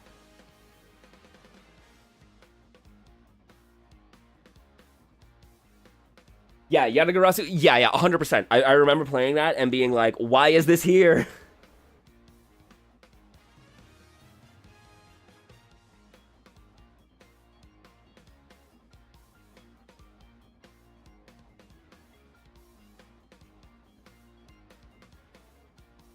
Yeah, Marvel Tokonis just say, oh, that just happened every 2 hits.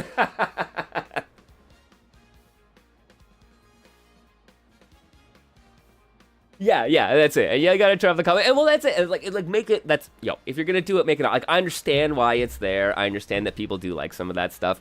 But holy heck, man. Like, for me, what was it? There was an old game I was playing. It was an old arcade game. And they had character portraits at the top. And they would have, like, reaction animations. But the reaction animations were just random. They weren't timed to anything. So you would see, like, the portrait, like, flip to, like, a ooh animation. And my brain would be like, what just happened? Right? Every single time. Or it would be like, oh, angry, I gotcha, right? And I'm like, I didn't do any. Like, if it was at least timed to something, I think my brain would be like, okay, that's what it's connected to. But, like...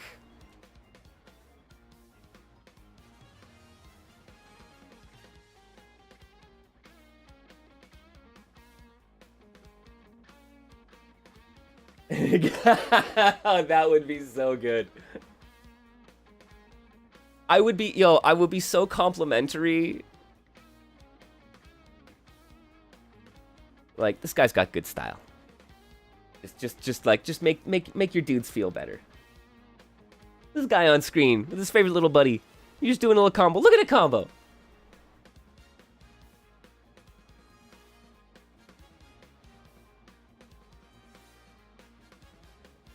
Yeah, Circle, if you want to get into that stuff, just make mock-ups, man. Like, honestly,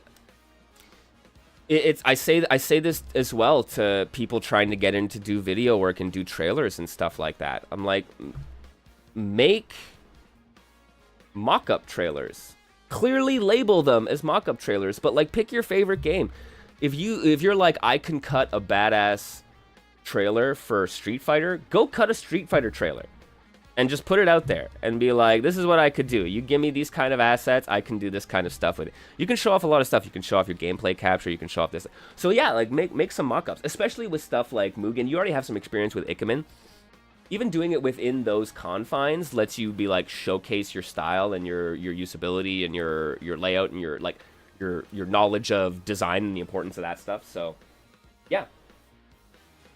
So heck yeah, do it, right? And it's like, yeah, it's the same thing. Even if it's like, you don't even necessarily need to make bespoke stuff. You could redo a game's UI and show how you would have done it differently, right? Like, I think for a lot of people that might be a good point of comparison.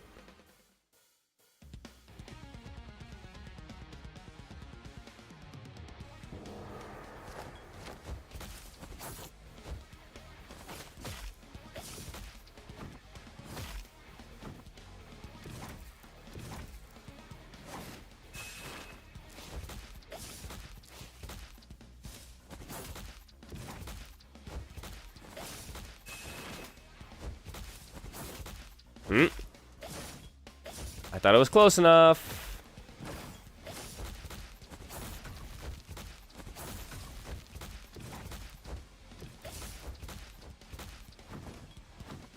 Man, okay, so not only is he Ryu, but he's also got Electric Wind God Fist. Like, I actually just clocked that that's what it was.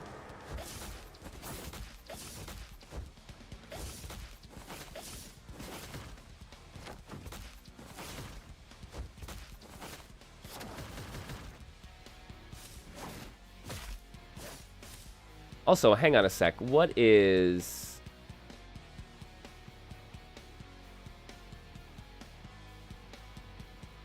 Power button down, forward, Y. All right.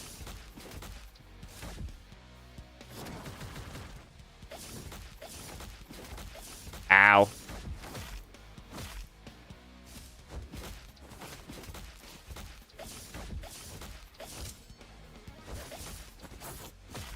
Man, okay. If I can figure out, like, the parry system in this, too, there's some cool stuff going on.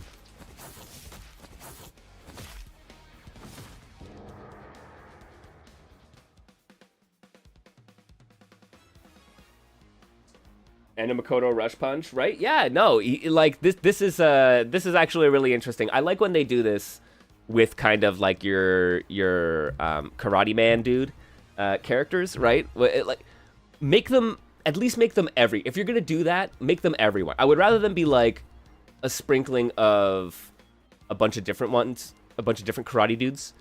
Because then you can actually kind of tease together interesting differences. Like being able to do a counterplay of Key's, whatever the hell is, fucking Kazuya, right? He's like, what, Devil Jin? I don't know Tekken, guys. I'm sorry. The one with the upper move, right? Combine him with Ryu, with Terry Bogard, right? And see, with Makoto, with, like, you can start, as soon as you start getting off of template, you can start really intermixing in interesting ways.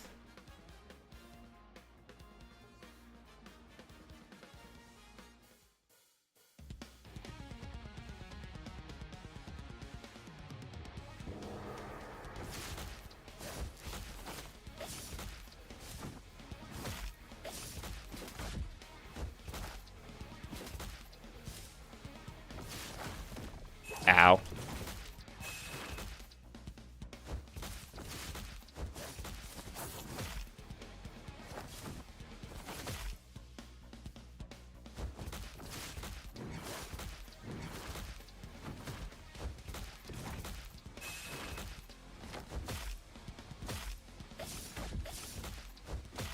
Oh.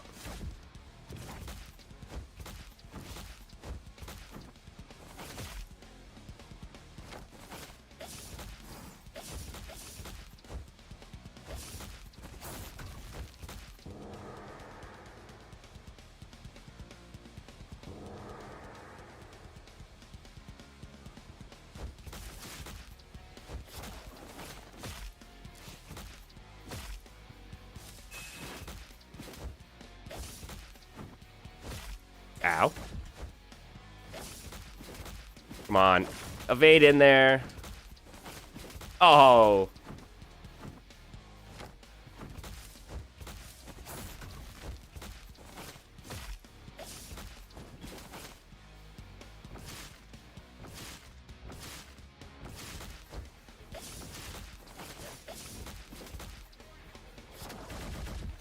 Whoa, look at that pushback. That was fun.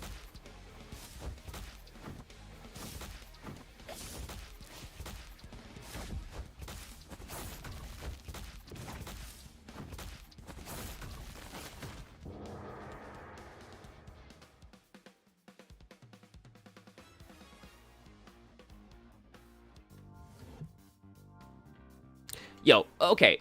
I am very hopeful for this game, guys. Like, Figure Knockout, this is... I'm kind of down for the strange blend of platform fighter... Or, like, 2D fighter through like the lens of a platform fighter. Like it feels more like a 2D fighter than anything else, but like the way it's being handled feels like it's very much viewed through the lens of a platform fighter. So like Rainbow Core Hypernova is another game that is very much like this. Not a similar style, but like also very like style forward. It's got a vibe, it's got an aesthetic. I really hope that there's some like upcoming refinements on the inputs. Right, the input buffer is way too big, and I understand. And I'm fine with large input buffers. Like I played Fantasy Strike, but this is something where it gets in the way, right? And because everything is so heavily reliant on directional inputs, you can't do the like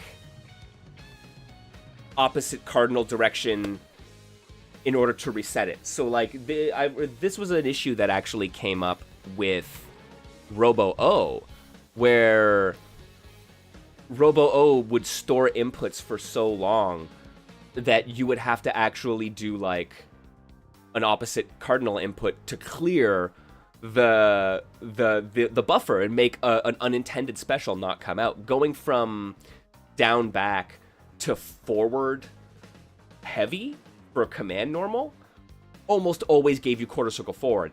So you'd have to go like down back to forward, and then that would get it to you, right? And if you had a quarter circle back input, you'd have to go down back to neutral back forward. And it was an adjustment, and I think like Foxy made that kind of input reading better over the years, right? But like it was notable, but you weren't so tied to the directional inputs in that way that it was an easy enough adjustment for those situations to be able to clear an input or clear the buffer and continue on. It's going to be a lot of hoop jumping to accomplish that here. Yes, Andrea, that is the one. Figure knockout.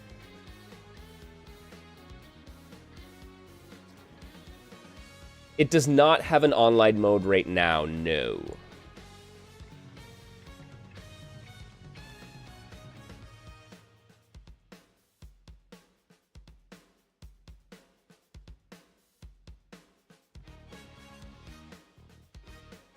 And it does. It has style. Like, look, I am always so happy when a developer is just like, it's gonna be like this, right? And have like really interesting visual style and aesthetics. Rainbow Core Hypernova does it. I would say 52 Beat Up does it, right? Like, the KO games. I think Pixin is working on one of them.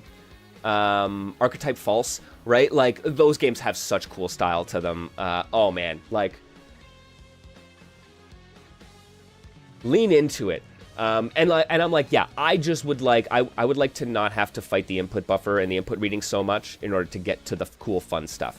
And it was like immediately noticeable when I hopped into the heat of battle, even just against the CPU, that I was just like, oh, this is going to be a problem. Like, you can isolate it enough in training mode that it might not bother you so much, but like that kind of reacting from a bunch of different states is going to lead to some confusion and frustration, I feel, right?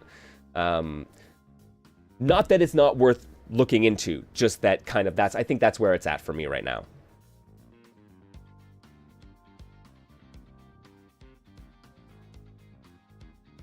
But yeah, music, style, concept, like super on point. And it does, and that's it. This is not, and it's not like it's something that's so far out of the realm of like, right, like fixable. It is totally within their grasp. It's just a matter of, and I don't know. I don't even want to say it's a matter of like, I don't know how fighting game oriented these guys are. I feel like they are pretty fighting game oriented, to be perfectly honest. But like, how in tune with you are that? How much does that matter to you, right?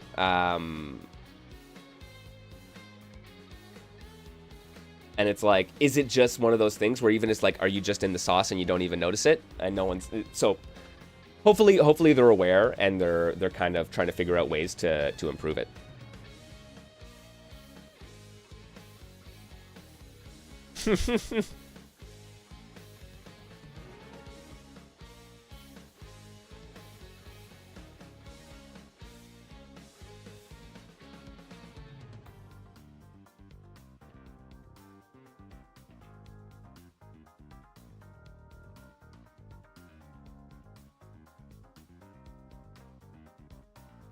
Node breaker? Ah, yes.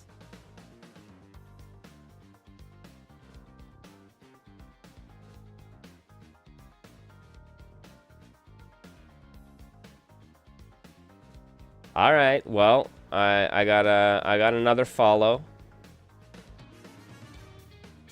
Yo, also here, check out, folks. Don't remember, what else did we check out today? We played some yeah. Furia Divina.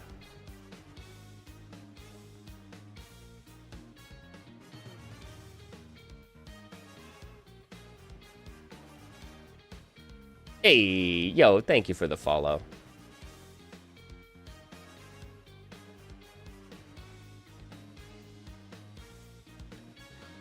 Yeah, man. People want the people want the real world experience more than the school experience, and in my experience. Furia Divina is okay. It is. I get Robot Heroes vibes from Furia Divina. It is. Yeah. It is wild. It is so bombastic. It is so fast paced. It's got kind of like a similar like flow to the combos as Robot Heroes does. It is doing some wild stuff visually. I would highly recommend you go check out Furia Divina for sure. It's worth poking around in. There are some, like, honestly, it is, I think it might be immediately in my top 3 of just, like, impressive 2D Fighter Maker games, where the combination of style, animation, and what they're doing with the visual tools, as well as what they're doing mechanically, is, like, super, super interesting. And that is Robot Heroes, Furia Divina, and Genesis Keys 2D Fighter Maker project. Some of the designs in Genesis Keys 2D Fighter Maker project, there's a reason my most popular TikTok is about that game. But holy heck, what they are doing with 2D Fighter Maker and that system, far and above, like, people are already making, a lot of people who use 2DFM are doing stuff that system is not designed to do, but there's a handful of these developers who are just, like, taking it to another level. They have created their own little realm of design tools by working around the limitations, and it's just always so fascinating. But those 3 in particular are always very impressive to me.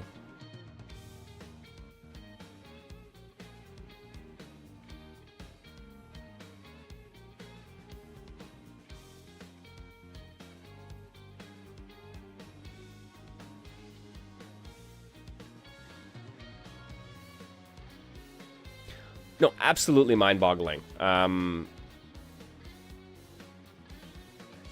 mean, kudos. I am seeing so much Crushing Force on the timeline. Dudes, I talked to Sylvie Horse about this and Mohas when we were at Combo Breaker last year. And I was just like, where do you even fit in a game like Crushing Force into the conversation, right? Like, I was like, there's no way that, and this is not to kink shame at all. It is just a very fetish and kink forward game. And that is not typically the kind of game that is going to get the traction. So when I saw it get the traction, I was just like, I misread the room, clearly.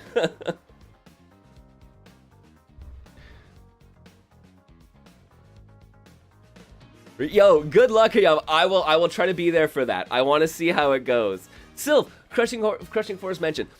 It is so wild to me. I was like, we had the conversation that was like, that would be really interesting. I would like to talk about it. I would like to play that game, but also I'm not sure how we broach that with the wider audience. And then apparently the wider audience was like, give me my Crushing Force. Like, I mean, I was like, what world are we in?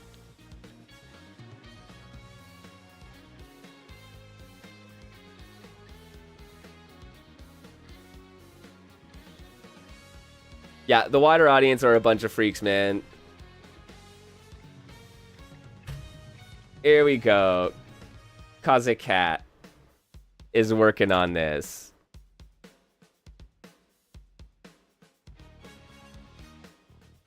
Crushing Force is a fat fur fighting game that Kazekat's been working on for the last few years. Get ready to crush your opponents with force, featuring all kinds of body shapes and fighting styles. Here, guys. I'll show ya.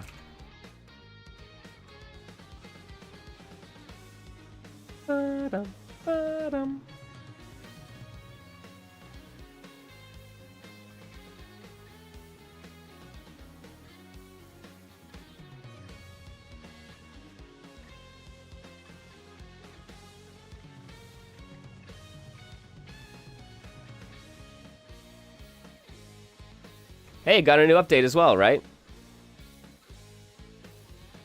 So, it is... Yo, this is a perfectly cromulent game, guys. Don't get it twisted. But I do wonder sometimes...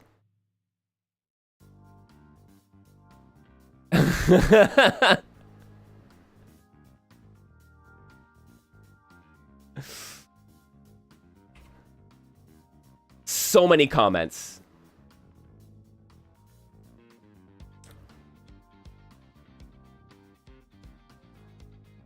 Look, folks enjoy themselves. Some furries, they enjoy themselves. People like sex. That's fine. Guys, there's nothing wrong with that. But no, it is so, like I said, we were talking about it, and it is just very kink forward in that way. And I definitely, like I said, I misread the room, right? Yeah, Wooly played it on stream. This is like literally the day after we had the conversation about how would we cover these kinds of games. They did, and I was like, okay, apparently not that much of a problem. I mean, in fairness, I've played some of the Strip Fighter games on stream before, right? They're safe for work versions. Twitch didn't take me out, so I don't think that's necessarily the issue so much, right?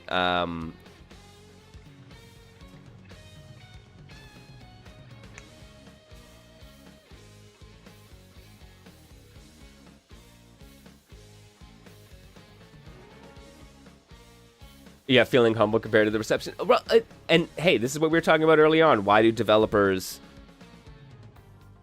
make fighting games that are also porn games, right? And it's like, porn sells, sex sells. Like, there's a market for these things. And so is it just that, right? They're like, I want to make this and it'll sell. And I'm like, look, we sometimes do the biz devs thing around here, right? It's like, do we need to take a look at sales figures? Like,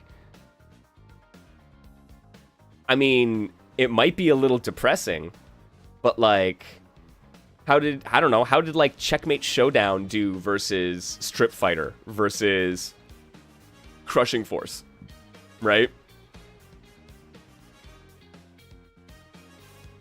And also, is Brief Karate Foolish part of the eroge genre? Yo! Pantavma, same brain. We're sharing a brain right now.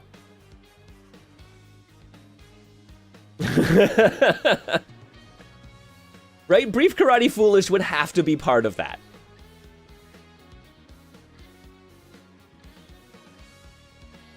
Rule 34 of fighting games. Rule 34 of the... guys, like, if it...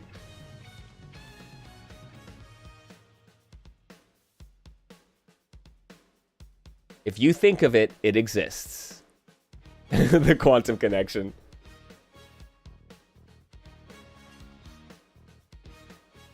There's a nip slip. Okay, there can't... Okay. I know what you mean. But it's not a slip. It's not it's not like the pixels fell out of place.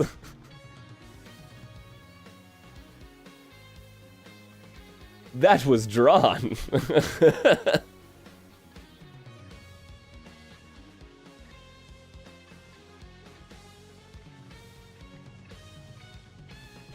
Wait, really? Did they... A new game? What is this game? I must know the spiritual successor to Brief Karate Foolish.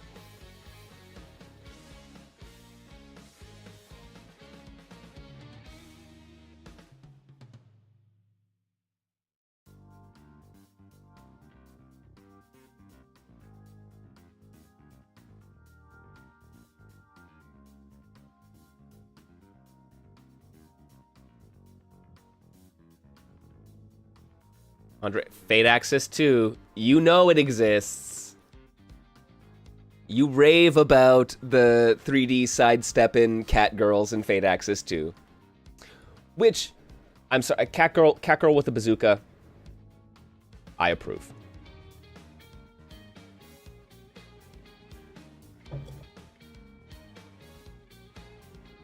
I was actually just thinking, okay, there are a bunch of like Dojin games that and like indie games that use Hatsune Miku as a guest character. Where's our Hatsune Miku / Vocaloid fighting game? Just straight Miku fighter, right? Like, how do we not have this yet? I know for a fact there are far too many Miku fans in the fighting game community for someone not to have made that game yet.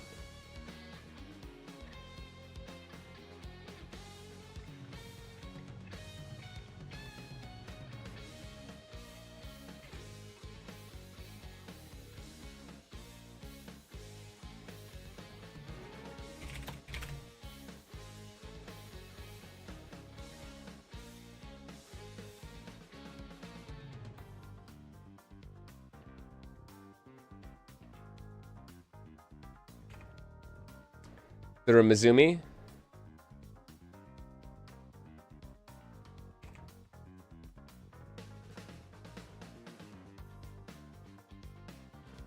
All right, I'm gonna have to look that up. Much appreciated, Hiyama.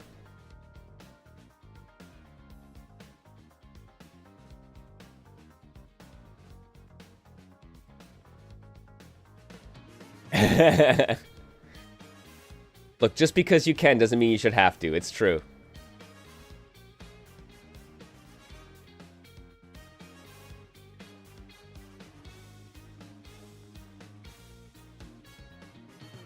I love that. Not for sale online. Just sold a bunch of CDRs. Well, who doesn't love that? Wait, is Miku as an assist in DFCI? Oh, I didn't know that.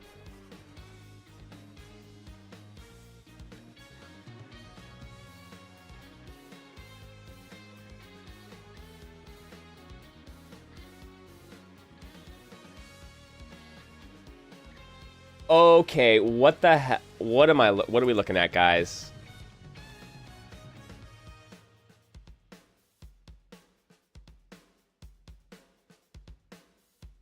Oh, shoot. This very much reminds me of another Dojin game that I had played.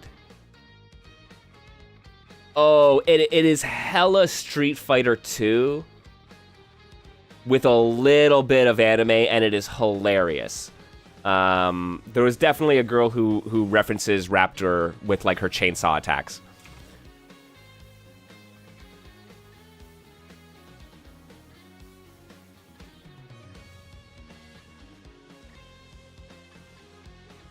Yeah, made in the same engine, yeah.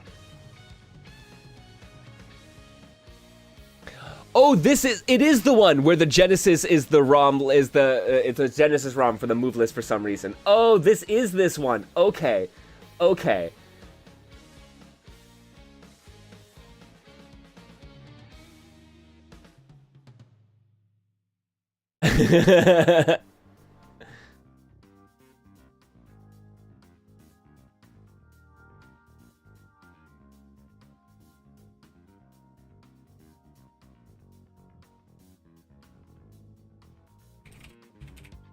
Oh, man. Look, guys. If we got Cookie Bustle, right? That's what it's called. If we got Cookie's Bustle, we can do whatever we want. So how long until we play... I'm gonna say it. You know what? The success with Cookie's Bustle, give me the... We're gonna play Death Cargo, guys. We gotta do this.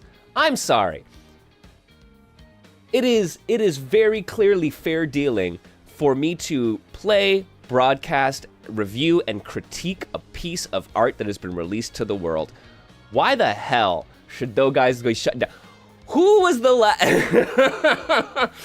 When was the last time someone tried to stream Death Cargo, Andrea? Was it Wooly and them?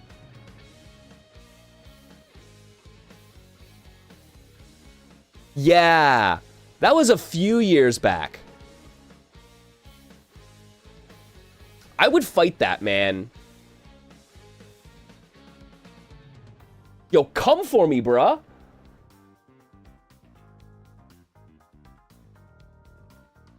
No, legitimately. Yo, yeah, Necrostorm and their lawyers be like, yo, man, guys.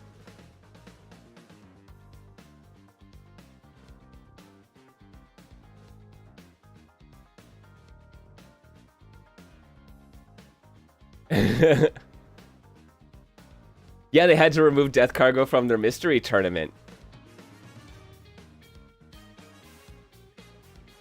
Like, I don't understand what the legal pathway is for them to do this. Like, there's a lot of it, like the broadcasting of it, I can understand, right? Like, public performances for money, like, I understand that, but there are very clear things where you could argue that it would almost incontrovertibly be fair dealing. And most places would. The thing is that you gotta be willing to go to court. Like, you gotta be willing to go to court.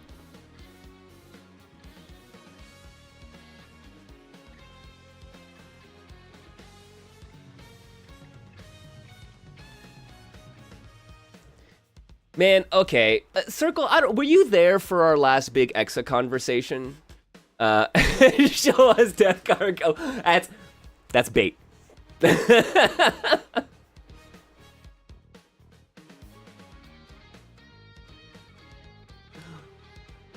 I'm not prepared yet. I need to, yo, I'm getting, I'm finding a lawyer. There's at least a couple of people who practice law or used to practice law in my family. I'm gonna get some consults. Look, so that's the thing about Exa, is that it sucks for people who don't have access to the market. But, like, my core of it is, like, I like the idea of there being a viable arcade ecosystem. And what Exa is doing is one of the tried and tested ways of accomplishing that, right? So while it sucks that we get, if you don't have access to Exa Arcadia machines, that you are ostensibly gated from it, it's not pissing off the developers who are signing up. I've spoken with several of them, and they are very happy with their dealings with Exa Arcadia, right? So, from that perspective, I think it's worth thinking about what are they doing and what are they offering for their clientele, right? And look, I'm not going to be one of those people who are just like, well, what's the problem? Just go buy an XR Arcadia machine yourself. No, that shit's stupid. I've had people make those arguments in my YouTube comments in the past, right?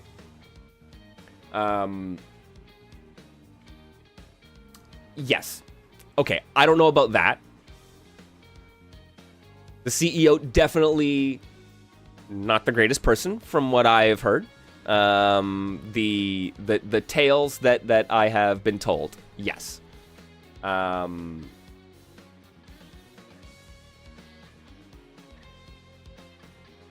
Okay, no, and you know what, Circle? That's absolutely fair. No, that is 100% fair. Like, that is... Get that shit out of there, right? Totally fine. I respect that. That is not the argument that people are bringing up when it comes to we fucking hate Exa. People say we fucking hate Exa because they can't play their favorite game. And I'm just like, that is a different conversation. And you're preventing people from playing your games is, I don't think, the argument, right? Like, platform exclusivity, especially in an arcade market, is something that happens. And I think there should be some understanding of why that is. And to say we don't get to play it, that's not fair. That's not the end of it, right? It makes sense for them, obviously. It makes sense for developers who are signing on, obviously. So I think that's there are more considerations at play.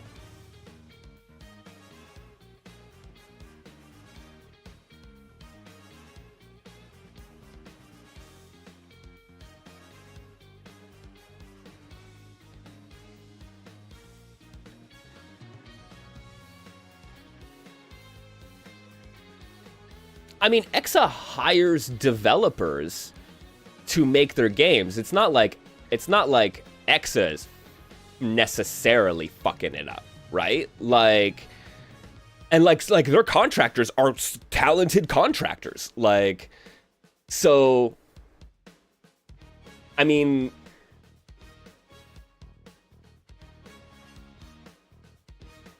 there's some stuff that, like, yeah. Right? I would say, right, and this is just like, I just want to be fair to the games and the quality that come up. I have some issues with the Dynamite Bomb and the Axel City, and the Exa versions of those games. They feel different, right? And 100% changes were made to 2D Fighter Maker to make those ports and those builds. So something happened there, but like those are literally made by the people who created the original games, right? So, like, that's not Exa fucking it up. That's the decisions that those developers made, right? So I think, yeah, just let's to have the fairest of all arguments. Like, when I think Pantavma said it here, right? Where it's like, similar to Epic Games exclusives or the Game Pass conversations, guaranteed money as a dev to do stuff. Yeah, right? And if a developer says, this person is going to fund me to make more of the game that I want to make, I'm not saying that is an inherent, like, that there is nothing, that there could be no problems with that. Just that is a good thing. And if these devs are getting fair deals to make their games and they are happy with that setup, and that's a market that they're willing to engage in, that is a choice, right? And, like, there is nothing wrong with that choice. Just because... I hate the fact that I don't get access to pinball games, man. Like, the pinball market is not, like, keeping me from anything, right? That's the way that market works, and we have to work within it. And thank you, Andrea. I will beware of the Necrostorm snipers.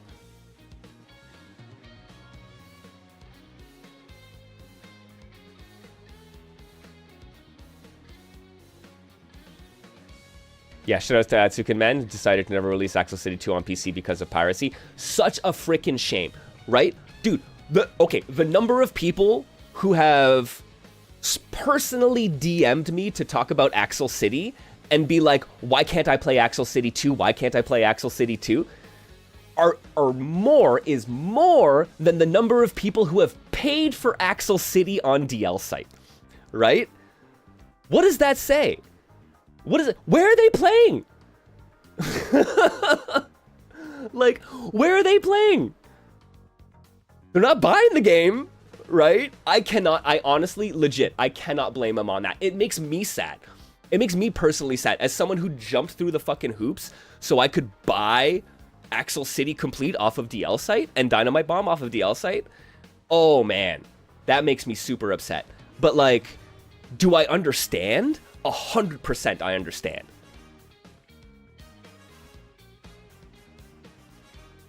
Some of the games like Chaos Code, oh man, I don't, right? But like, I don't know, how big is Chaos Code? Like, I'm, that's actually a really good question there, Crimson, right? Like,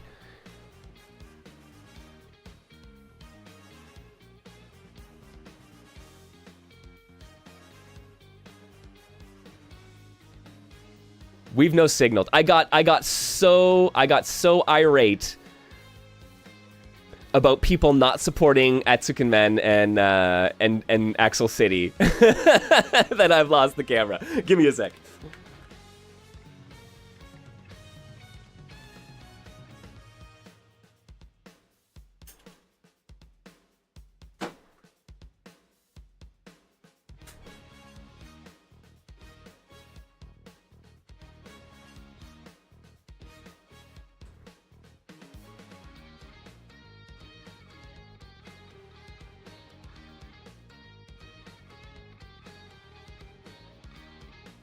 There we are.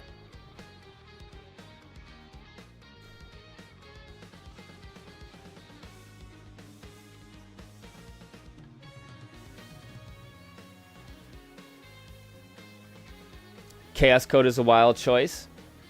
Do you think we could look it up? How many units do you think Chaos Code has sold?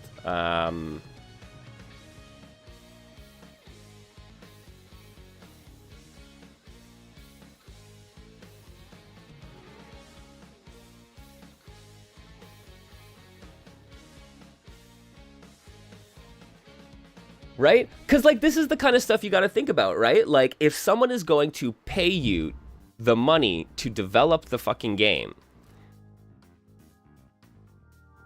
right? As opposed to... Whoa.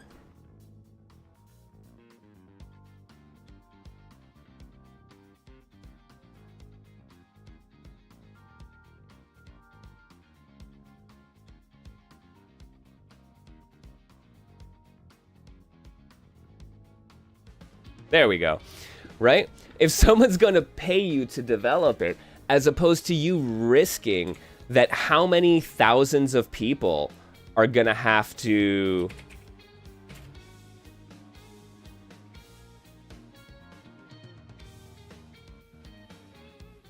Right? Net revenue. Okay. Just as a test case. I think this is interesting, right? Because Chaos Code, New Sign of Catastrophe, is on Steam right now. You can buy that game. It is a $20 game, right? It has made approximately $96,000.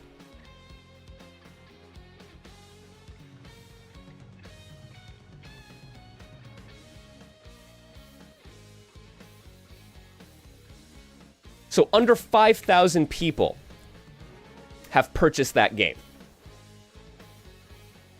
Right? At $20. Now, how many are you going to sell in an arcade setting? Right? You might be able to sell to what, 500 arcades across the world? Yeah. There's a PS4 version too. No, I know. Just no, absolutely. But we're talking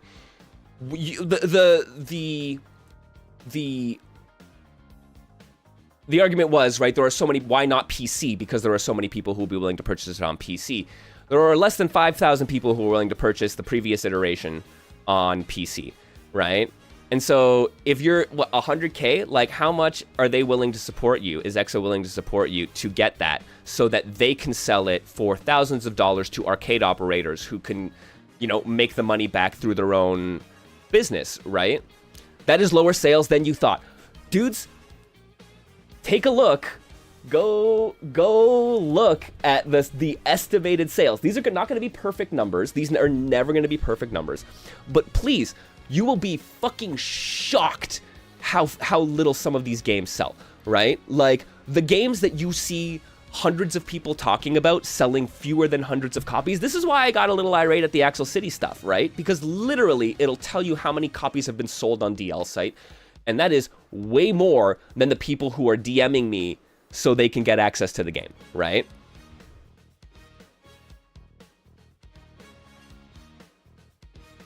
Yep, 5,000 people, $20, just under 100K, right? And then the Steam cut, and then taxes, and then what you're paying the team, and then marketing costs, and then, right? So do you want to risk it that there are still 5,000 people who are willing to buy the newest version of the game? Or are you going to go for the thing that says, I know I can pay my people and make the game and get it out on Exa, right? And get it into an arcade setting?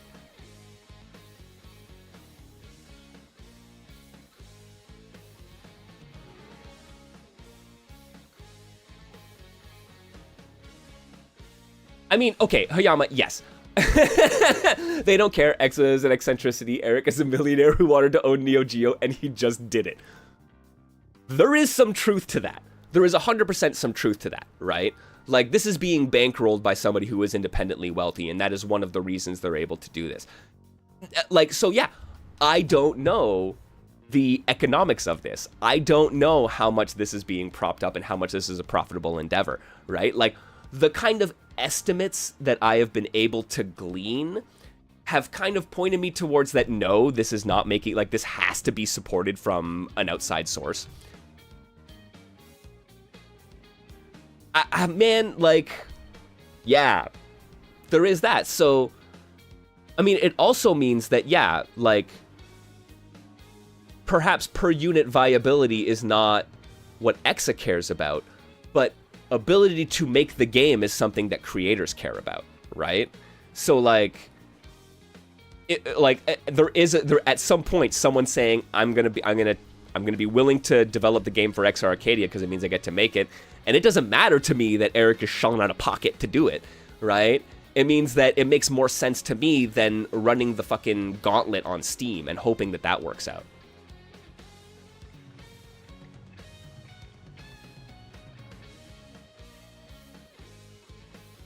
Fighting games absolutely don't make money. I'd be interested to see how they'd fare in the arcade context, right? I think that's the thing for me, where I'm like, arcades, barcades, those things, there have been an increase in them, right? Like, that is a growing market as far as I can tell. And so, how well do they do? Right? Like, I recently learned that there is, in fact, an XR Arcadia machine here with Axel City in it. I gotta go play that thing, right? Like, but that's obviously a draw.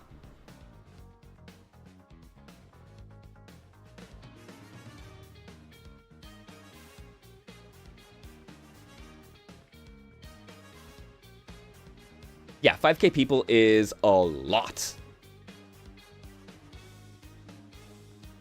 You look at Steam DB, you get depression. I think I find it personally interesting, at least to contextualize it, right? Like, what kind of slice of the pie are y'all fighting for is an interesting question.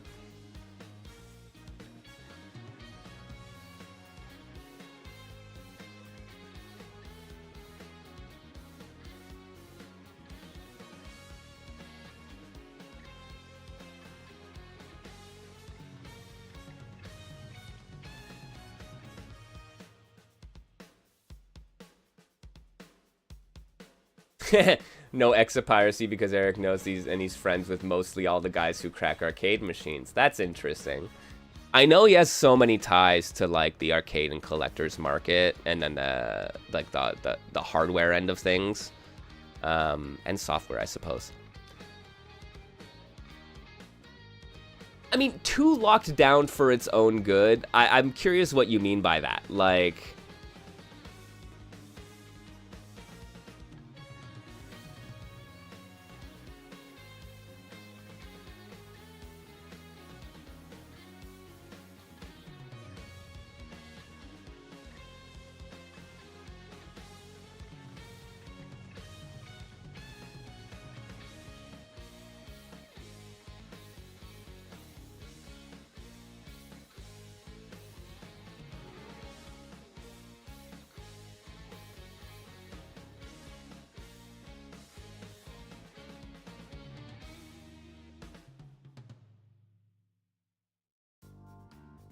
that's cool. Yeah. It's similar to niche games like shmups that have soft ceiling because at some point you don't have enough players to justify cost.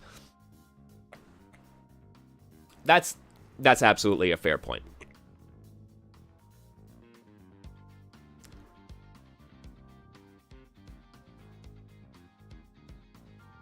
Yes, watch me read. I know. I appreciate y'all hanging with me. You're talking a lot in chat, man. You have interesting stuff to say, people. Yo, thoughts on Kansui Fighter refund stimmy? Yeah, man, like, that is hella cool. So for those of you who don't know, Kansui Fighter has been at like a $20 price point basically forever. And they've dropped the price to like $7, $8. Phenomenal. Where they're just like, it is more important to us to get more people at a lower price point. Right? I mean, I think it's great. And then they've actually set up a program that allows you to get a refund for the cost of your game. I don't know exactly what all the terms are, but that is an excellent gesture of goodwill to folks who have already supported you, and like kind of sets a tone for the kind of developer that you are, I think. So shout out to Circean Studios for not only the price drop, but yeah, doing a refund for those who have already put in the money. That's so dope.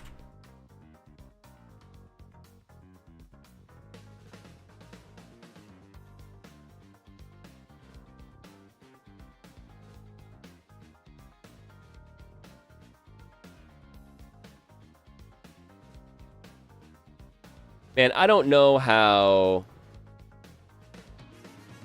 I mean, look, I have said in the past that I am fortunate enough that I am able to spend $20, $30, $40 on games. So like I am like, guys, charge what you need to make it make sense for you. And if that means that you're charging fucking $2.80 for Robo-O or $8 for Kansui Fighter, then great. They could probably both be $10 games. I think Circle is at a sweet spot for a lot of the indie fighting games. I mean, I would be fine if that sweet spot was 15 or 20 or 25. But like, honestly, especially for some of the games that are coming out, like $25 Canadian for Heatwave does not sound like a bad deal, man. But I get it. That's not where everyone's at. So, like, I understand. I definitely respect the developers who are just like, no, it's more important that people get access and that we can build and expand on community.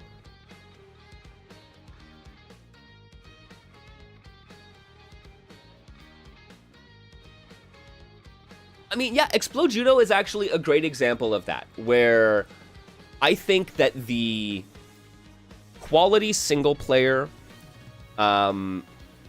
games that are like, for me, games that are so very aesthetically consistent, if I can get into your game and I know exactly what I'm getting and it has a unique point of view and a consistent point of view, I am willing to spend $10 or $15, even if it doesn't have online, right? Like, legitimately, that is kind of where I would place something like Explode Judo in the 10 to 15 Canadian range, right? And depending on how important it is for you to, like I said, hit an audience, versus necessarily just get like the return on investment kind of thing, then yeah, like, yeah, you can start inching it down. I mean, you've done it for free. It was a labor of love, and you've done it for free, and that is amazing. But like, yeah, like I said, when I sit down, I'm like, Robo-O for me is like a $15 game, easy. Explode Judo, same thing. Where I could spend $15, and I mean, like, I don't know about you guys, but like, how do you interact with games, man? Like, I buy a game, I might spend a weekend with it and never touch it again, right? And that's fine. I get my enjoyment out of it. Other games I come back to all the time, right? But like, yeah, I don't know. I am not one of those people who feel that like I need to squeeze time out of a game based on its price point necessarily. It's just like, how much is it worth it to me and my experience? And which is why I think games which like Robo-O tells you, NES Famicom style fighting game, no online yet, right? I buy into that. I'm cool with that. I know I'm getting an arcade mode. I know I'm getting a training mode. I know I'm getting some high score rushes, right? Like, dope. So yeah, Explode Judo I think is another great example of that, where you're like very, very easy to understand hook. Sure, it doesn't have all of the modern, considerations like rollback netcode and shit, but that doesn't matter because I know what I'm buying into. It is the couch co-op experience with your friends, right? That's amazing. That is something that for 10 or 15 bucks, I'm gonna do that.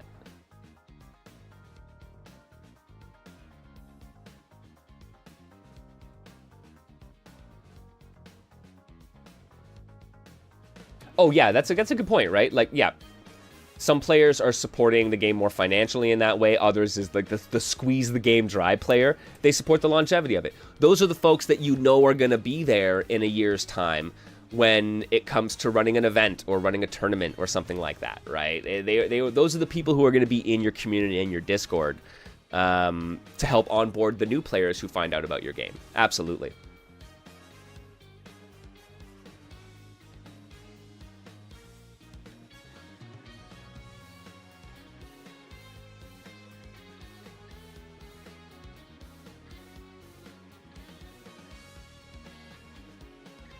Yeah, if a game amuses me for a session, it makes me want to play it a couple more times, feeling like I got what I wanted from it. Right, unless it costs €60. Exactly, right? And that has been the biggest thing for me. I have been turned off of paying full price for a lot of mainstream fighting games, only because, yeah, that is a big ask, right?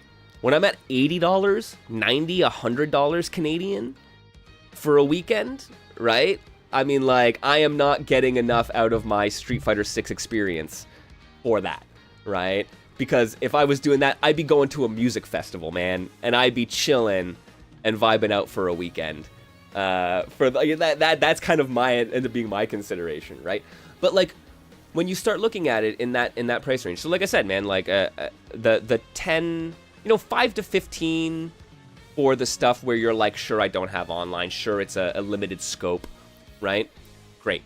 For like the bigger productions, for like the Murphites of the world, the Pocket Braveries, those kind of games, man, yeah, 20 to 40 bucks is kind of like, that makes sense as a price of entry for the scope of what they're doing and what it takes to support it, right?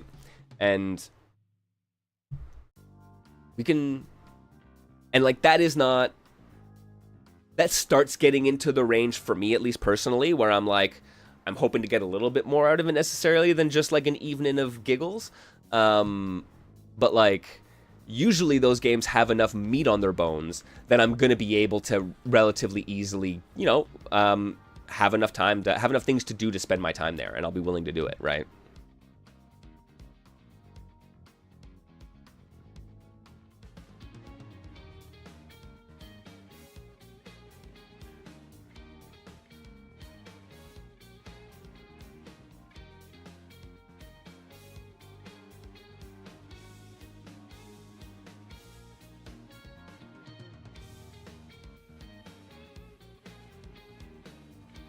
I mean, honestly, every time there's someone in there's someone I used to know years ago who would always say that, who would be like, FGC is poverty.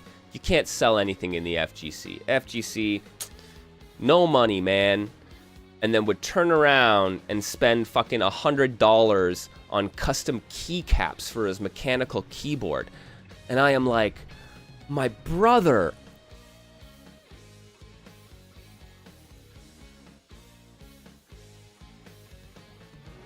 That ain't poverty.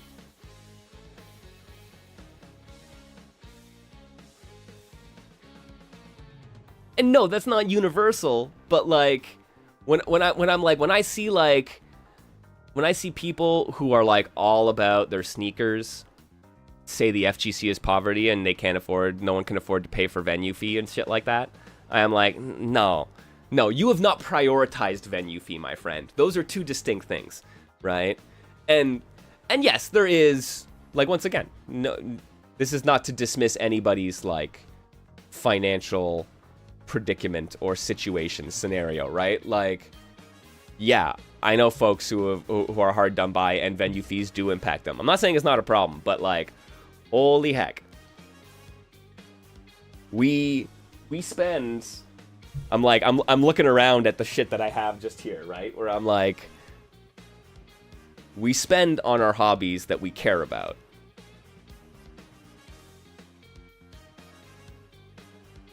So we should be willing to do that with fighting games, right? And it's like, yeah, I don't know, worth thinking about.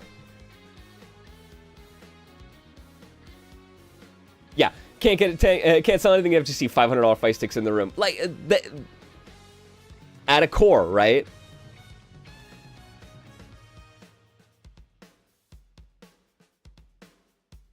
And this is it, right? $100 for games plus DLC, buying it on multiple devices. No, yeah, it adds up. I'm not to say there are no financial hurdles.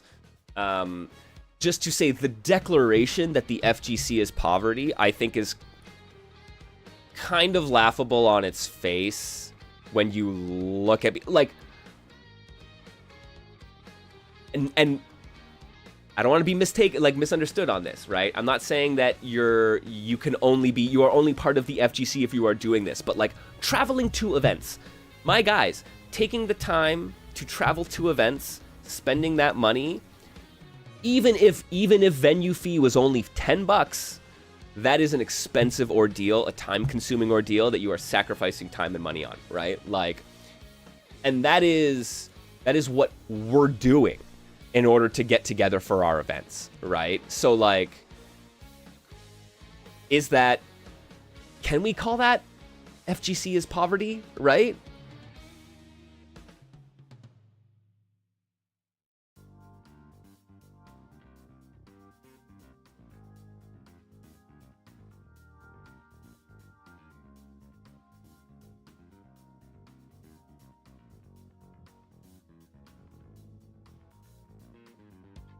Yeah, no, circle. Okay, I think that's right. Yeah, I think that's a great way to put it, right? It's like, yeah, no, people do exist in poverty, right? I think that's, yeah, it's the FGC writ large. I don't think that's fair to say, but yes, it is so important for us to make sure that we're doing what we can to keep this community as accessible as possible, right? Because, like, we like to say, hey, anybody could do it, you just needed a quarter. And it's like, yeah, you needed a quarter and the ability to get to the mall so you could get to your arcade. And then you needed a quarter for every fucking play. So, like, the buy-in also wasn't as cheap as we like to remember it being. Like, there's always been that financial barrier. So it's so important to keep it as open as possible. Right? But, like, I think in the effort to do that, and in the kind of, I think people like to stick in the mythos of the FGC, and a lot of us were much younger when we formed our ideas about that mythos. And so it's easy to be like, yeah, I remember when I was definitely underemployed and underpaid to the point where it was really tough to spend $50 going to my regional, right? But, like, you could figure it out, right? You could work on it, right? But, like, yeah, that is not the state that we're all in now, and we forget that, I think. Yeah, right. Well, yeah, Bertman, yeah, Hayama, 100%, right? And this is it. Also worth remembering that economic situations are going to be different depending on where you are, right? So, it is not always so easy for someone in rural areas, or, for example, to be able to get to their locals, because their local might be 4 towns over and need a car ride. I am lucky enough that I can hop on the subway and travel across town to my locals, right? Like, I live in a big city. That is one of the advantages I have. So, like, economic disparity in different parts of the world is gonna factor into it. Yeah, 100%.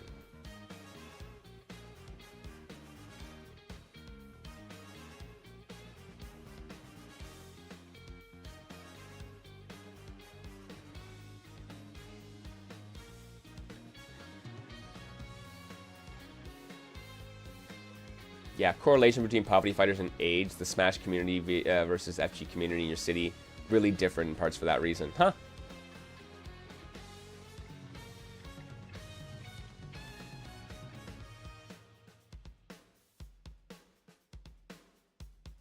Oh yeah, no, that's it. It's the difference in cost of living versus income in those areas. It's an interesting balance, and people are gonna have different considerations, all depending, right?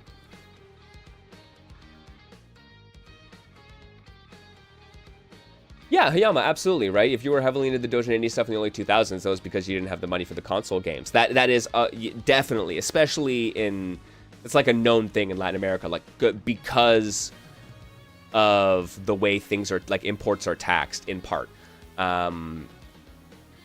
Costs are so high for those major consoles that, which is why you had a bunch of, I mean, like the I guess pirate consoles, bootleg consoles, reverse engineered consoles from local manufacturers who were able to undercut price points for so long, right? It's why you saw the ones that the platforms that did take off oftentimes took root and lasted far longer in some of those regions than they did in others, because upgrading to the new alternative was so prohibitively expensive.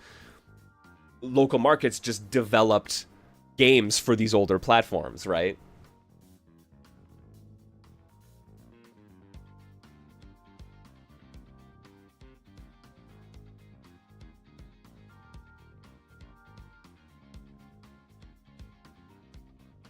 Yeah, and then piracy opening up some of those markets to these games as well. Yeah.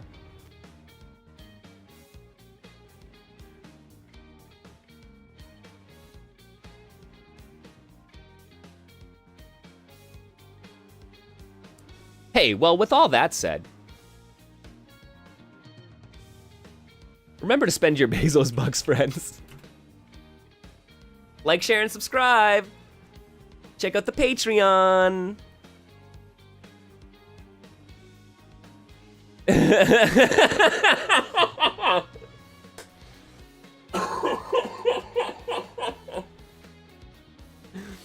My subtlety knows no bounds, all right?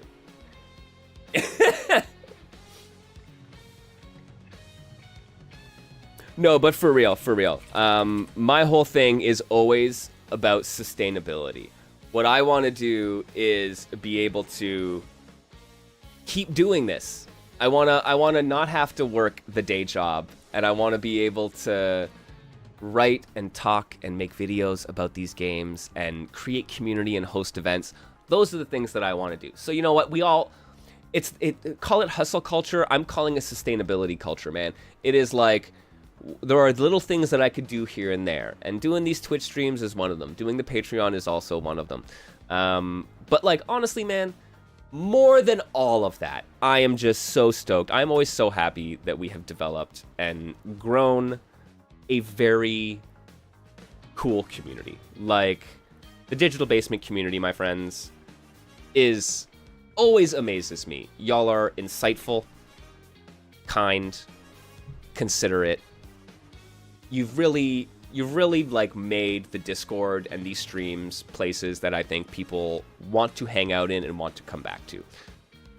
I do everything I can to facilitate that and to kind of bolster that, but like, wouldn't be possible without all y'all coming through and doing your thing. So thank you guys for that. I genuinely appreciate it.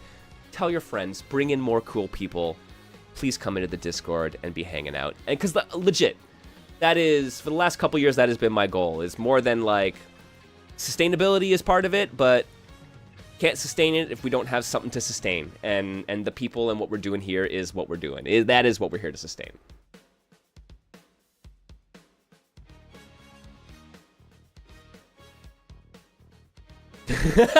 Castaigne is supported by the French Unemployment Office. That's brilliant.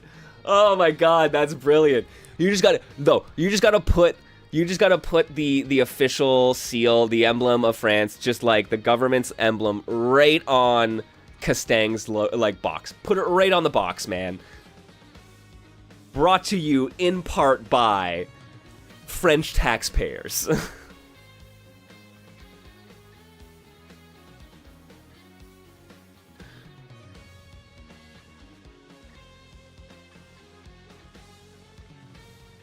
Yeah, no, thank you for swinging by, Phantasma. I appreciate it. It was great being able to chat and talk and such, man. Like, thank you, everyone, for swinging by. Whether you're a regular chatter or one of the lurkers who just enjoys the vibes and enjoys the conversation, I appreciate y'all being here, man. It's really great. You got a raise in your unemployment. Dude, you probably got a bigger raise in your unemployment from France than I got from my employer here in Canada. Just criminal. Criminal. Here, you are experiencing what everyone should. More supports.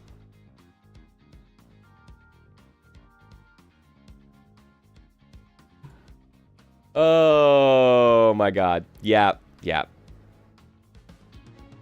Look, if I could host you all in the digital basement, I would. I genuinely would, man. Alas. Alas, that might not be what we're in for.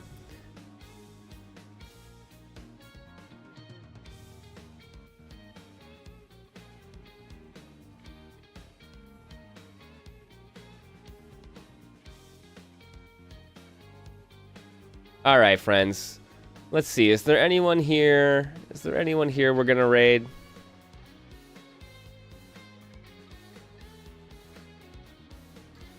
Oh, hey, look. I like speedrunning. Look, GDQ is doing their Frost Fatales 2026, benefiting the National Women's Law Center. You know what, friends? Let's go watch some Zelda 4 Swords speedrunning. And support a little GDQ. Why the heck not?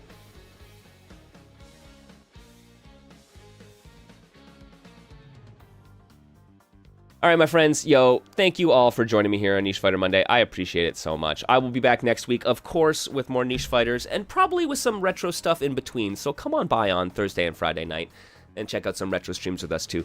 Until then, man, everyone, take care, be nice to yourselves, be nice to each other. I'll see you next time.